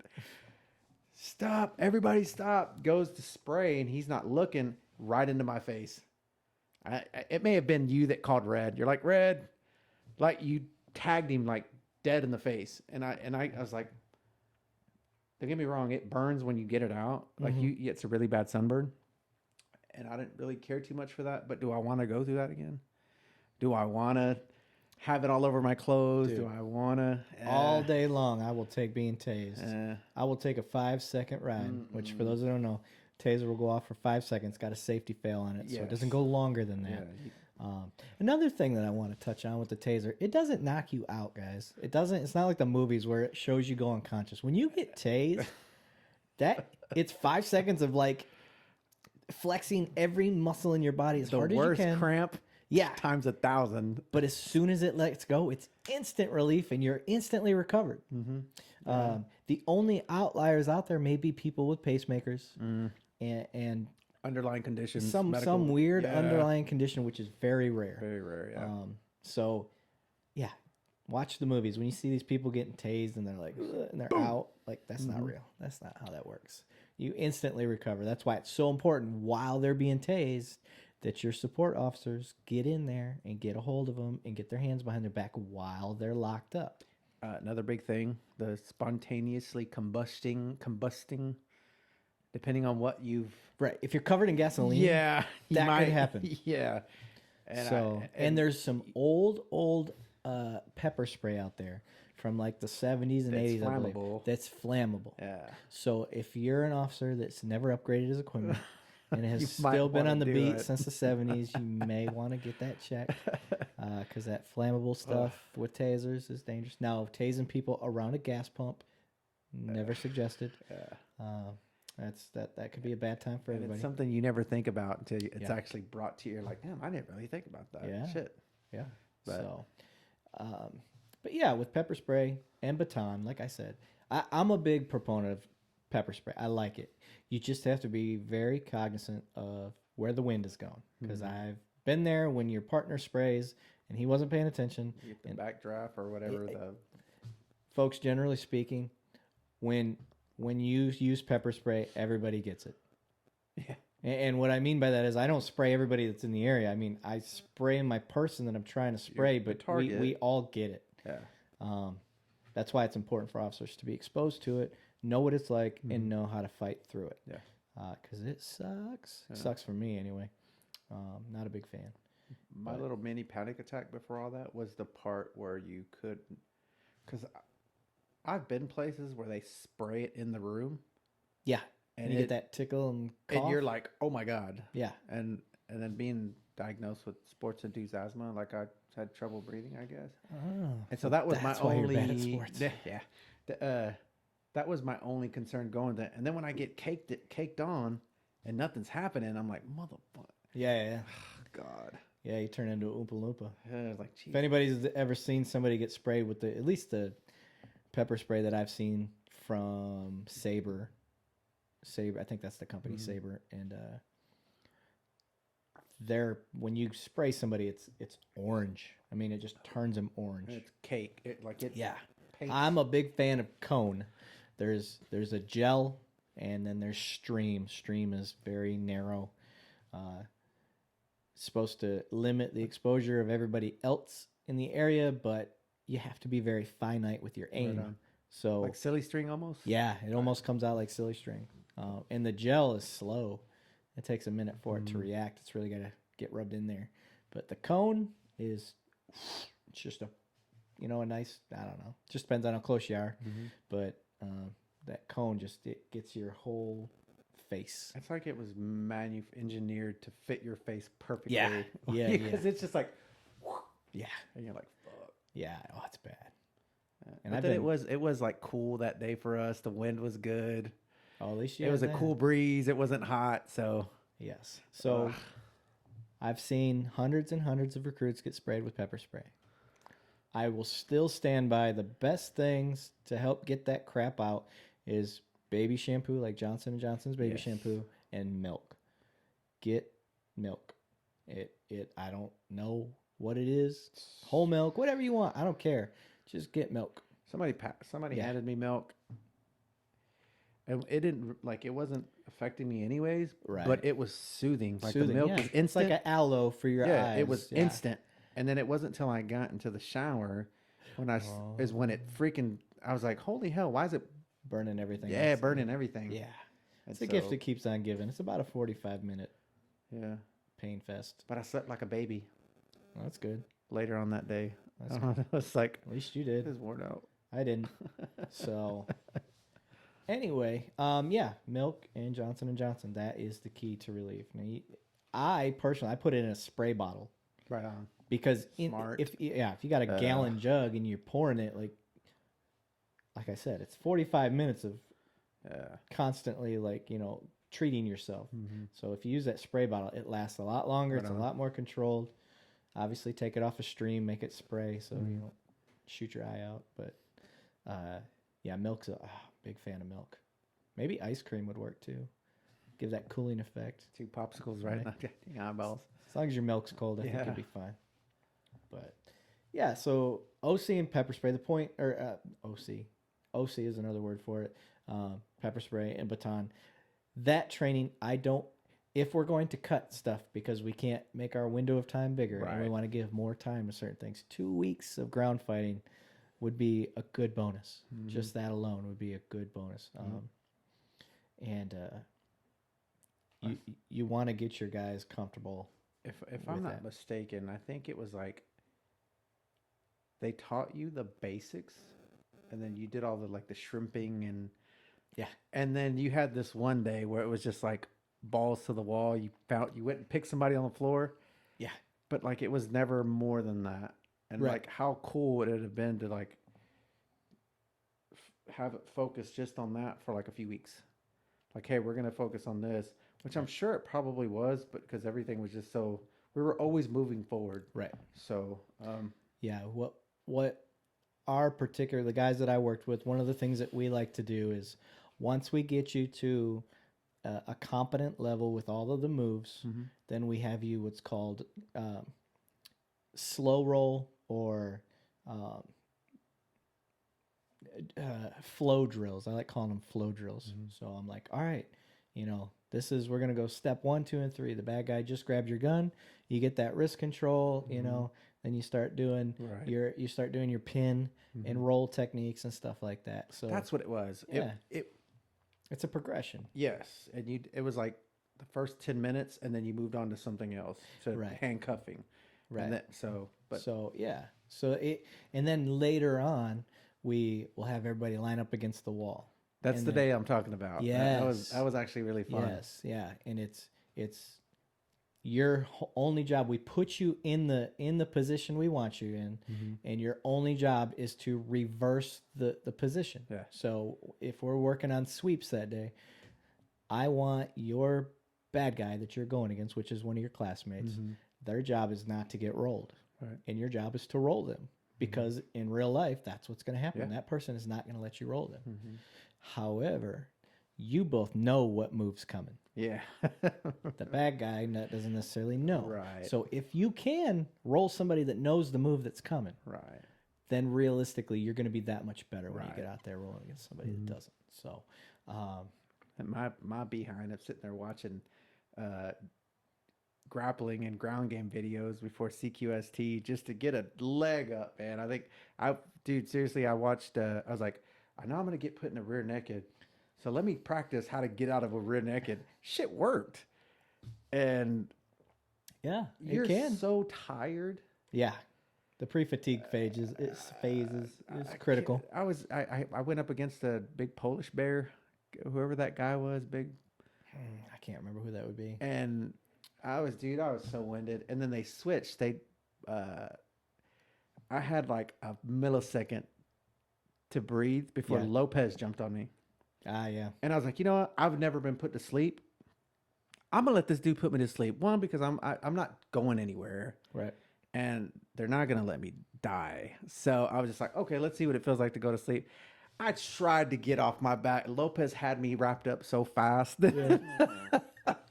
Yep. And I was like, well, it's time to go to sleep. Dude, that window goes. I can't wait till we get into the use of force episode that we'll do. Right. Because I could talk about that stuff all day. Man. But yeah, the controlled stuff. So we'll continue with the academy training stuff. Right on. I think it's important, like you're talking about, to put your students through as realistic of a fight as they can do. And I like the approach of, you have a ground fight, no punching, nothing like that. It's just a grappling match on the ground, but it's 3 minutes, 5 minutes, however long you want to make it, of you learning how little you know on the ground. Ugh. And that's the point. Now, if you already had training or something like that, that's different. Which only like Maybe one or two ever. one and a half people Yeah. do. Yeah. So, And even then, we know about it prior, and we team you up with a more experienced grappler. So you're getting a good workout on it. I don't know if we touched this, but they actually tire you out before you do anything versus somebody that's fresh. Yeah. So and then you need to know what it's like to get hit. Yeah. So we box. We have a controlled boxing ring and boxing gloves, headgear, all that stuff. And you're in there with a classmate, and you're in there with an instructor, a fresh instructor. A fresh instructor that has experience and training in the profession that they've used to fight in. Yes. So it's not just some like Joe Schmo off the streets. Right. So we're not and they're not in there trying to show off their ego. If anything, they're very humble and they're very controlled. And that's what you want. You don't want somebody in there that's trying to get revenge for what happened to them in the academy. You need to know what it's like to get popped, though. Have your bell rung a little bit, because the point is one, us, like I said at the beginning, you got to have a purpose behind everything. And the purpose of us letting the students get hit is we want to see where their heart's at. Did they just roll over and give up? That's not somebody that needs to be a police officer necessarily. Because the last place they want to get hit for the first time is out on the damn street. Right. And it's just like, yep. What now? And it doesn't have to be popped to the head. If you've ever been hit in the gut, holy cow, I don't care how you gotta have 6-pack abs. If you ain't ever been hit in the gut, that is a nightmare. And the liver is the worst spot to get hit. Oh, it's like a burning. You ever want to have fun? Look at liver shot knockouts. Just go YouTube that. It's a good time. I don't want to say it's similar to getting stabbed, but it burns. I wouldn't know. Have you been stabbed? I actually stabbed myself in the chest, working tissue and organ donation. Were you trying to donate an organ? No. Oh. I was actually recovering a long bone. Make this real quick, but I was cutting through the kneecap, and it popped through the tendons and went straight into my chest. I didn't feel it because the blade is so sharp.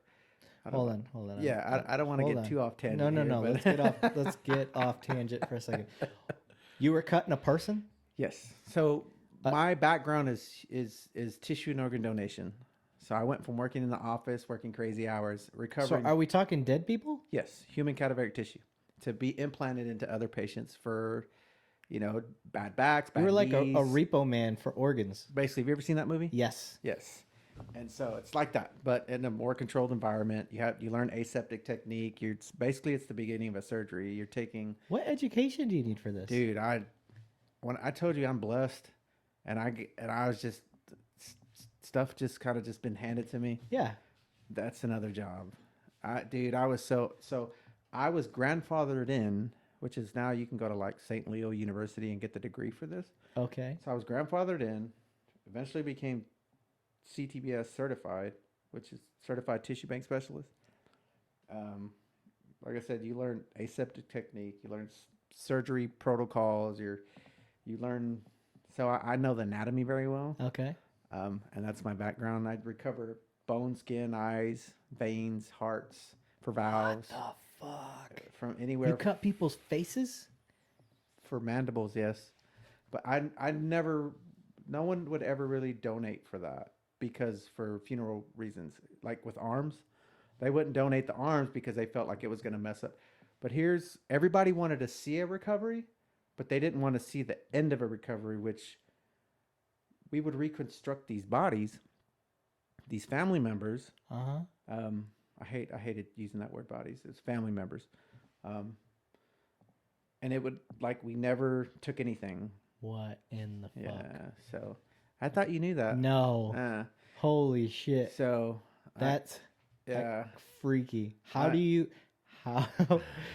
We're going off subject. I don't care. It just turned into another episode. How the fuck? Okay. Who talked you into being like, hey, bro, I got a good money making thing. Want to come help me cut bodies? Is that how that went? No. So I was 18, just turned 19. Okay. I was an orderly at Harris Methodist Fort Worth, which is now Texas Health Harris. Okay. Harris Methodist. What's an orderly? Oh, they're like they clean up the rooms after surgery. Oh, okay. They, So not a nurse, but they're basically runners. okay. Yeah, they do all the dirty work. I was 19. I thought it was a badass job. At a hospital, I could only move up. Right. And so, Could be a doctor. You never know. yeah, that was a lot of kids' dreams, and believe it or not, going in as an orderly. But you learn aseptic technique, but it's very like minimal. Aseptic technique is putting on sterile gloves without contaminating, keeping your hands at 10 and 2 or 10 and whatever, and don't touch anything blue. Just to keep from minimizing infection and stuff like that. So, dude, I could talk till I'm blue in the face about this, man. We didn't got to go too deep. I'm just, how do you go from I'm cleaning a room to somebody talking you in to cutting a corpse? They remembered the two ladies that were scrub techs at Harris remembered who I was, because I actually had a crush on one of them. Okay. And she remembered who I was. Okay, so it was a she. Okay. Yeah. And I ran into them at Ridgemar Mall. They're like, hey, I think you'd make a good recovery tech, which is like bottom of the barrel, like where you actually recover. This is the one you have a crush on. Yes. Oh. And so I was just like, well, hell yeah. I see where this is going. And so, okay. And so you were trying to. Okay, so it's a basic. It's the oldest story in the book. It really wasn't. It is. You got called in. I ran into him at the mall. Huh? I ran into him at the mall. Yeah, but you were talked into this because of your crush. Actually, no. Don't give me that. Yeah, maybe. Don't give me that. I don't know. Because if ugly Shrek-looking dude tried to talk you into that, what are the odds? That's true. Are they as good? That's true. Honest assessment. I took that position. I ran with it. It made so many connections nationwide. I'm not debating that. I'm just saying it was the finer sex, the female. You know what? It was funny because she's my age. She was my age then. Yeah. That I am now, if that made sense. Yeah, I get And I was 19, and I didn't care. I was just like, okay. She's like from Hawaii. Okay. She had that Hawaiian look. Yeah, they don't age. So I was smitten at the age of 19. I see. And but yeah, it's a crazy job. You got Mrs. Robinson right into cutting dead bodies, sir. Yeah, so it's pretty cool. How hard was it the first time? Putting a knife into somebody? Yeah. It's kind of weird, but I mean, after hundreds and hundreds and hundreds. I get it. So you know what? I would recover anywhere from infants to up to 75. Yeah. I don't want to talk about it anymore. I know. Asshole, you had to take it there. Well, I mean, it was to help other. I get it. Yeah. I mean, I agree with the whole reason behind it. But yeah, I won't. One thing I hated, dude, is I hated the numbers. I hated that they were treated like numbers. That's my only. And I've expressed that before, but I hated that. I mean, I guess it's a religious thing. If you're think that the soul leaves the body and that the body's just a thing. So it's hard to talk bad about it. It's done so much for my life. I have that, and if I wanted to ever go back to that, it's there. Yeah. And my wife doesn't like my idea for what I want my funeral to be. I have like this Viking. Oh, you want a Viking burial? Yeah. Like, it doesn't necessarily have to be Viking. It could be more like Troy, even, where they're on the beach with the pillar and the coins on the eyes and everybody surrounded, like, that would be cool. Can we dress up like? Yeah, absolutely. That'd be badass. Look, I'm not going to be there. Yeah. I mean, hopefully I'm looking in and I can say, like, hey, look at all these people showed up, whatever. But it's for y'all. Yeah. So I'm hoping, like, at least you can leave there with a little smile on your face saying, damn, Levine, like, yeah, that's you. Like, that makes sense, you know? And my whole perspective on death is, because I've worked with it for so long, was so different than my family members and so I almost got looked at as like, man, this dude's cold, and I'm not, dude. It's just, Yeah. I dealt with it on a daily, and it was just like, and I'm such a softie. I think the only time I almost ever lost it is when who's a junior now in high school, she was just born, and we had a little a baby girl, same age, and I was fine until I started cleaning her and wrapping her. I was like, I gotta go. Yeah. Yeah, that's the same with police work, man. Yeah. Anytime it involves a kid, it's just a million times harder. Yeah. But okay, now that I see it was a woman, got you into it. That makes sense now, because I just wondered how you go from, I'm going to clean these rooms to I'm going to cut bodies. That's a weird transition. Not as weird as I thought it was, because a woman was involved. So worked out of every hospital you can think of. Yeah. The medical examiner's office. So, okay, back to the subject at hand, sir. Right on. Academy. Let's move on to fitness. How many stereotypical cops have you seen out there they got that Dunlap over their belt? You're like, this guy is not chasing down anything but a cheeseburger. That's so hard.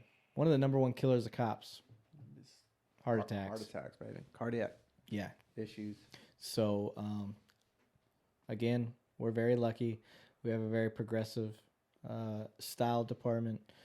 You're required to take a PT test every year. And I don't want to say it's easy. I don't think it's the easiest thing in the world. It's easy for me because I'm in shape. However, if you do nothing all year and you go do that, you're at a very high risk of falling out and breaking something and hurting yourself, because it's not a joke. It's not. Some... And I will say this, because I proctored it. If you at least do the minimum, I don't even know if I should put that out there, but you can walk it and pass it, because I proctored it. Yes. But you have to have... You got to be in shape to walk it. In shape to walk it. You can't just be... Yes. I think for us, the minimum is 2:34. Yeah, 2 minutes, 34 seconds. And he did it in 2:28. I walked it. Power walking. I power walked it in 2 minutes flat. I say that the steps portion, I ran it. Yeah, because naturally, what do we do when we go to steps? Yeah, I run steps. Yeah. Yeah. So I did run the steps, but I walked everything else. And I didn't think he was going to make it until he did that other last 3 quarters of the... before you go into the dummy pool. Yeah. I was like, this dude is going to freaking pass this test. Yes. But he did. So. Yep. So it is possible, but you have to be in really good shape. It is... So our department is not like most. I don't think it is a normal thing for other departments to require you annually to pass a physical fitness test, which is crazy to me. There's incentive too. Yeah. For us, you actually get paid $1,000, which I rather see that $1,000 go into that jiu-jitsu membership. Something that may cover your year for a jiu-jitsu school, or at least a year and a half. Yeah, or something. Yeah, I know, man. So that's when you put things into perspective. Yeah, and that's, dude. Yeah, and just by that alone, if you're showing up twice a week, it's probably more in shape than you would have been trying to get ready for a fitness test once a year. You know what? But what do I know? I've been on both sides, right? You're like, dang, I'm just not motivated. Yeah, and then but it happens. We honestly, we have no excuse ever. $19 a month at a gym. Oh yeah, I mean, plus we got gyms at almost all of our whether it's locations. We have gyms at all of our locations, and they're not good. Don't get me wrong. They got the basics. But we still have.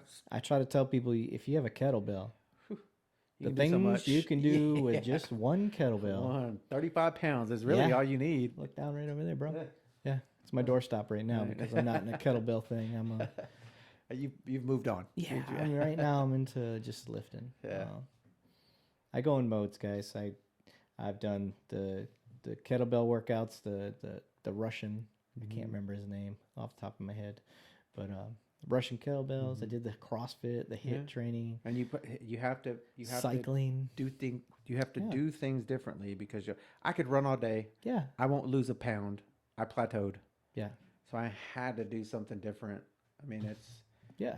and so I just say whatever you're doing, have fun with it. yeah. I'm still having a good time lifting, and I'm heavy lifting. Like I'm not, which is I haven't done since I was active duty back in like 06, 07. Right. But I know so much more than I did back then that I'm not lifting nearly as heavy as I did back then, but I'm lifting properly now. Same. So my results are just as good, but I don't have to lift nearly as much as weight. It took me 8 months to get back to throwing semi-heavy weight around. 8 months. Yeah. I mean, that's from right shoulder hurting from football.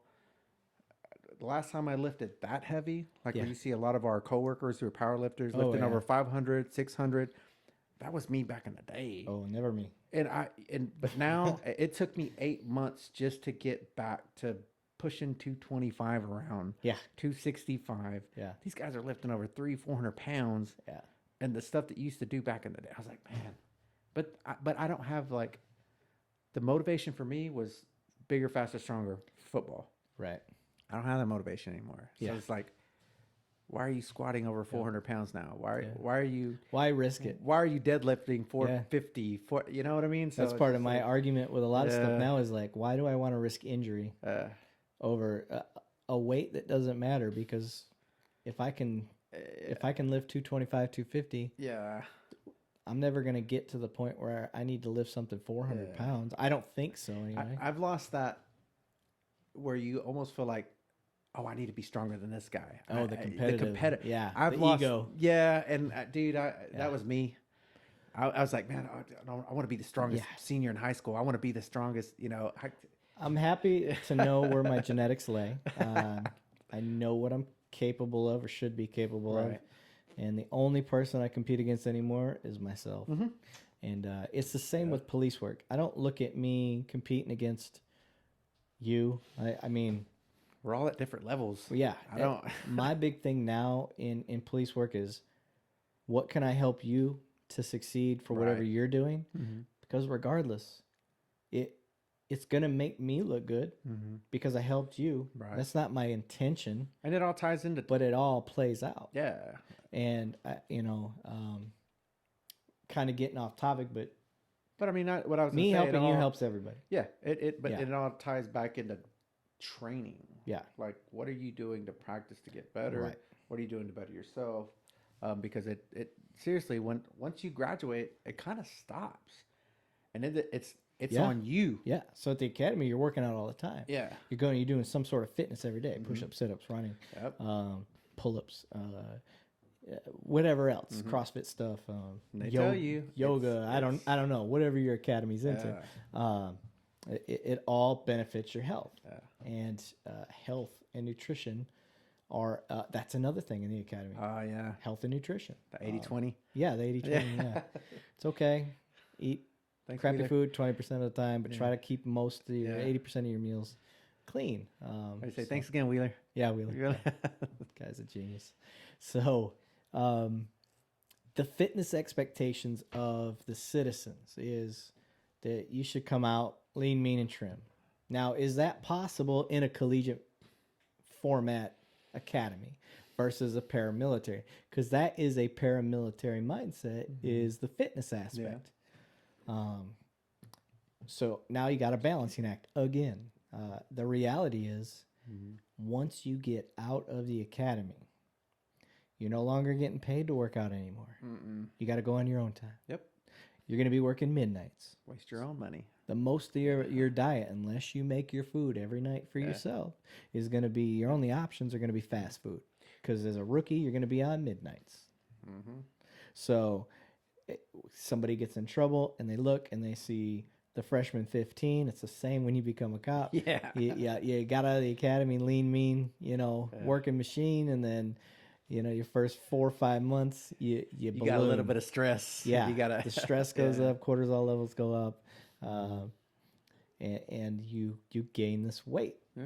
And so some people end up bigger than what they were when they got into the academy. Yeah. And it's a lifestyle change that needs to be for your career.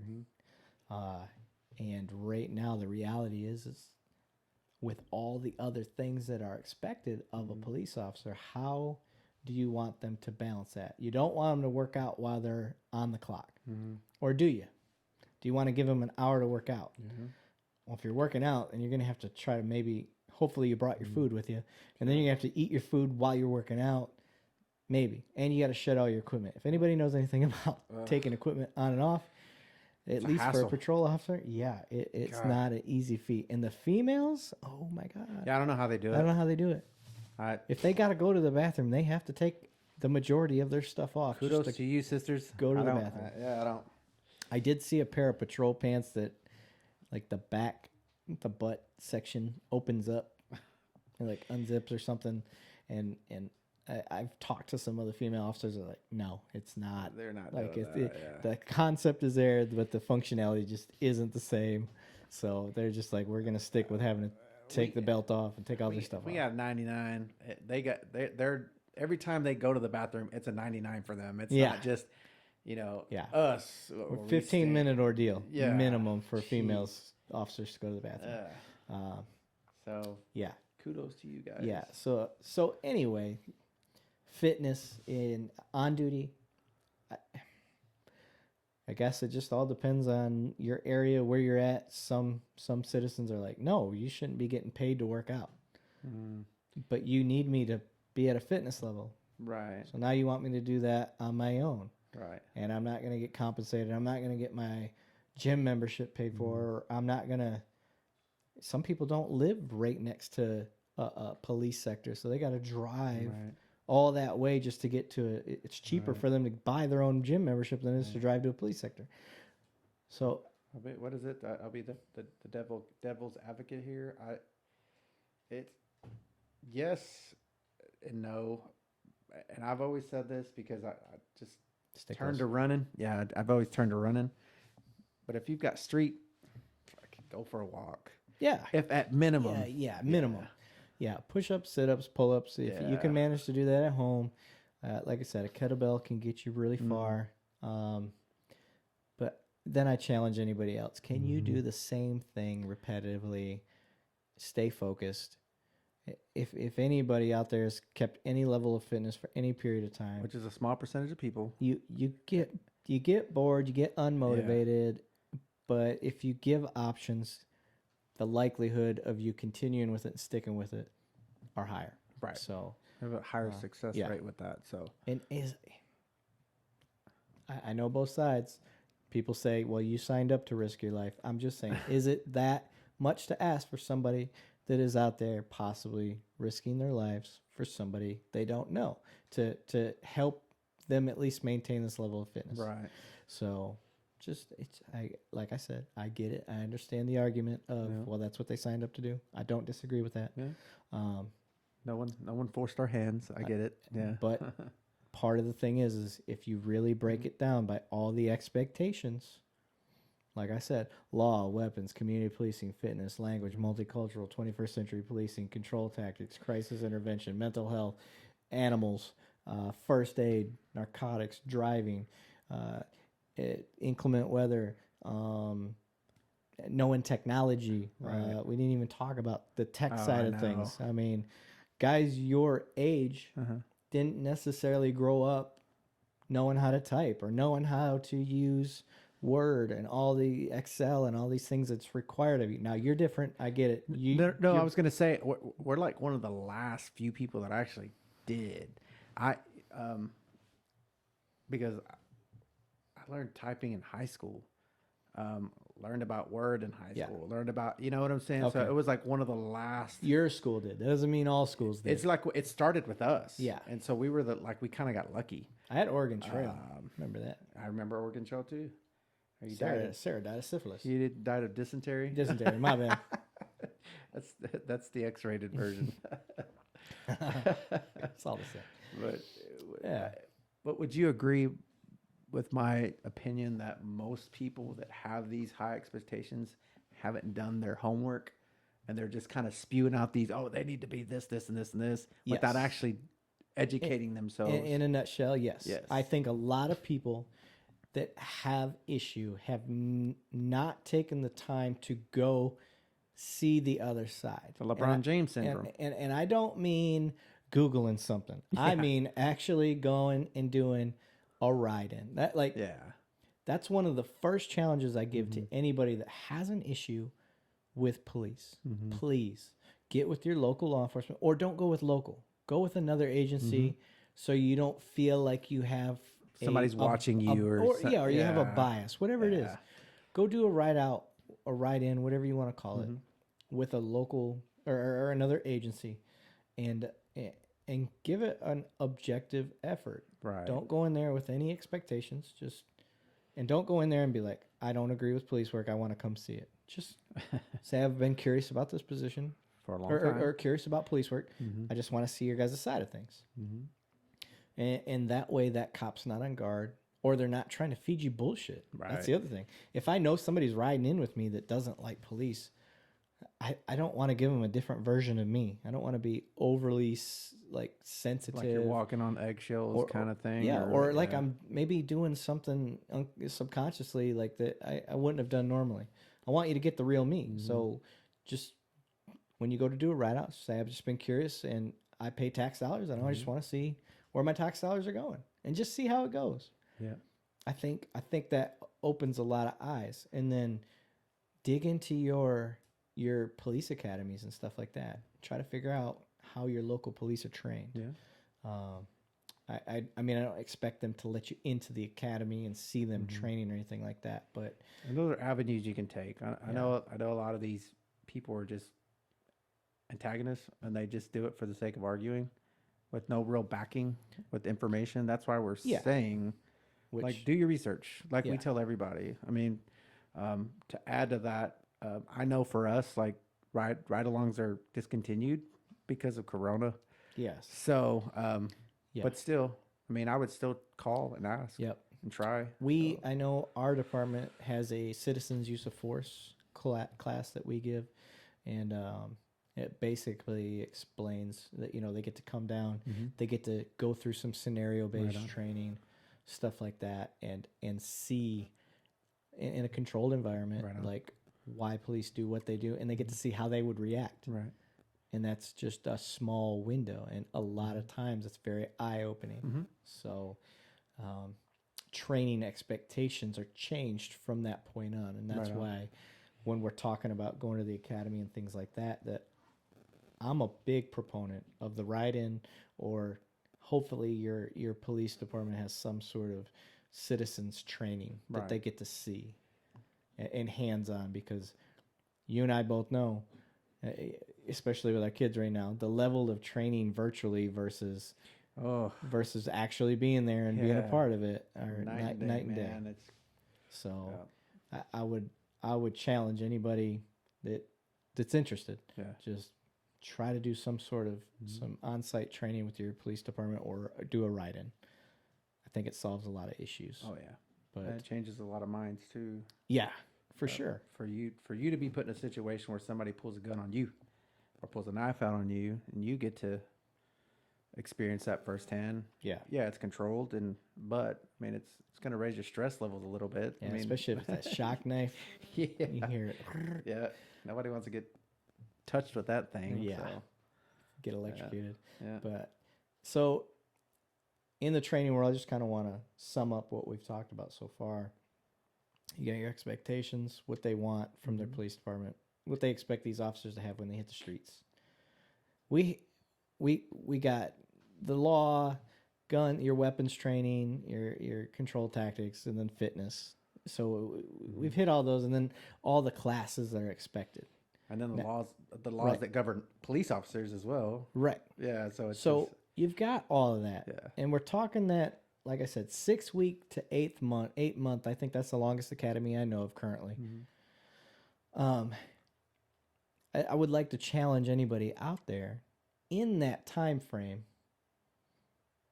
How much of anybody that's got an education where they went to school, let's just say it's a high school education, how much did you retain of math? How much did you retain of history? How much did you retain of these things that you did for a year? You did, for however long. right. And we're talking one subject.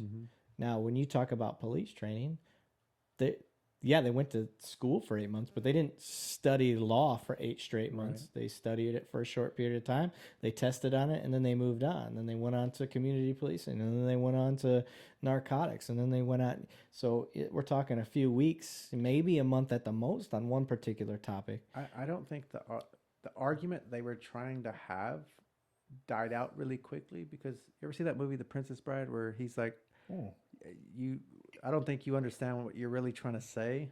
Yeah. I can't remember what the line was, but because that was the only time I ever rebutted anybody, anything for anyone about a degree versus, they need to have a 4-year degree.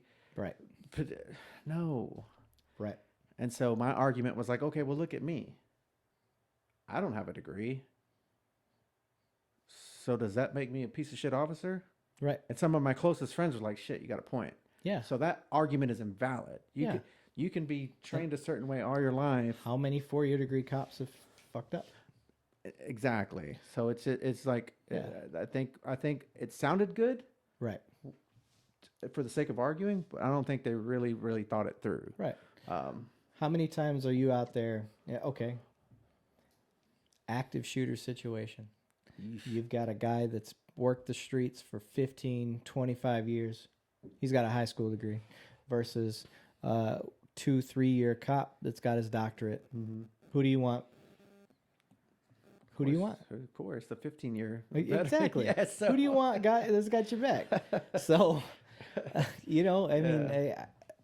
that's the argument I make. A degree provides opportunity and perspective. Yeah. I still want to finish my degree that I started back before that 2009 laptop you have there. So it's just been like forever ongoing. I'm just happy it's still running right now and it's still recording. God, I need a new laptop. But so these expectations with the academy and what you're going to get out of your officers, like 8 months, guys, think about that. And we're not talking that they spent the whole 8 months on these particular topics. That's not realistic, especially if they did block training. So when they hit the streets, they've got to have time to start. Continuously practice what they've been learning to really start getting a hang of it. And that's no different in any other job. And I wish people were more accepting to that. It's just, I get the counter that it's like, but you're giving these guys the power to take freedom away, to possibly take a life. Okay, I don't disagree with that. Right on. They do have that ability, but where's the balance? You can't set these guys up for failure. Right. And the expectations right now, I think, are setting up future police officers for failure. Because they expect all these things in an unrealistic time frame. It's just not possible. And if they screw up, they want them fired. The cancel culture wants them fired. Right. Or if they screw up bad enough, they want them charged. Yeah. They want that qualified immunity to go away. So I don't know the answer necessarily, but I do think longer training, and I think a more progressive style of training where it follows a natural flow and it continues. Whatever you started learning on day 1, you're still practicing by day 365 or however long your academy is. Instead of day 1 through day 21, you learn this, but you don't touch it again until you get till you're done. And don't get me wrong. Don't get us wrong. There's continuing education programs. I mean, we still get all kinds of Yeah, the training doesn't stop. It doesn't stop. It's just now it's on you to sign up for Yeah. it, to go get after it. Yeah, there's a ton of mandatory training. Yeah. I think mandatory, you have at least 40 hours a year.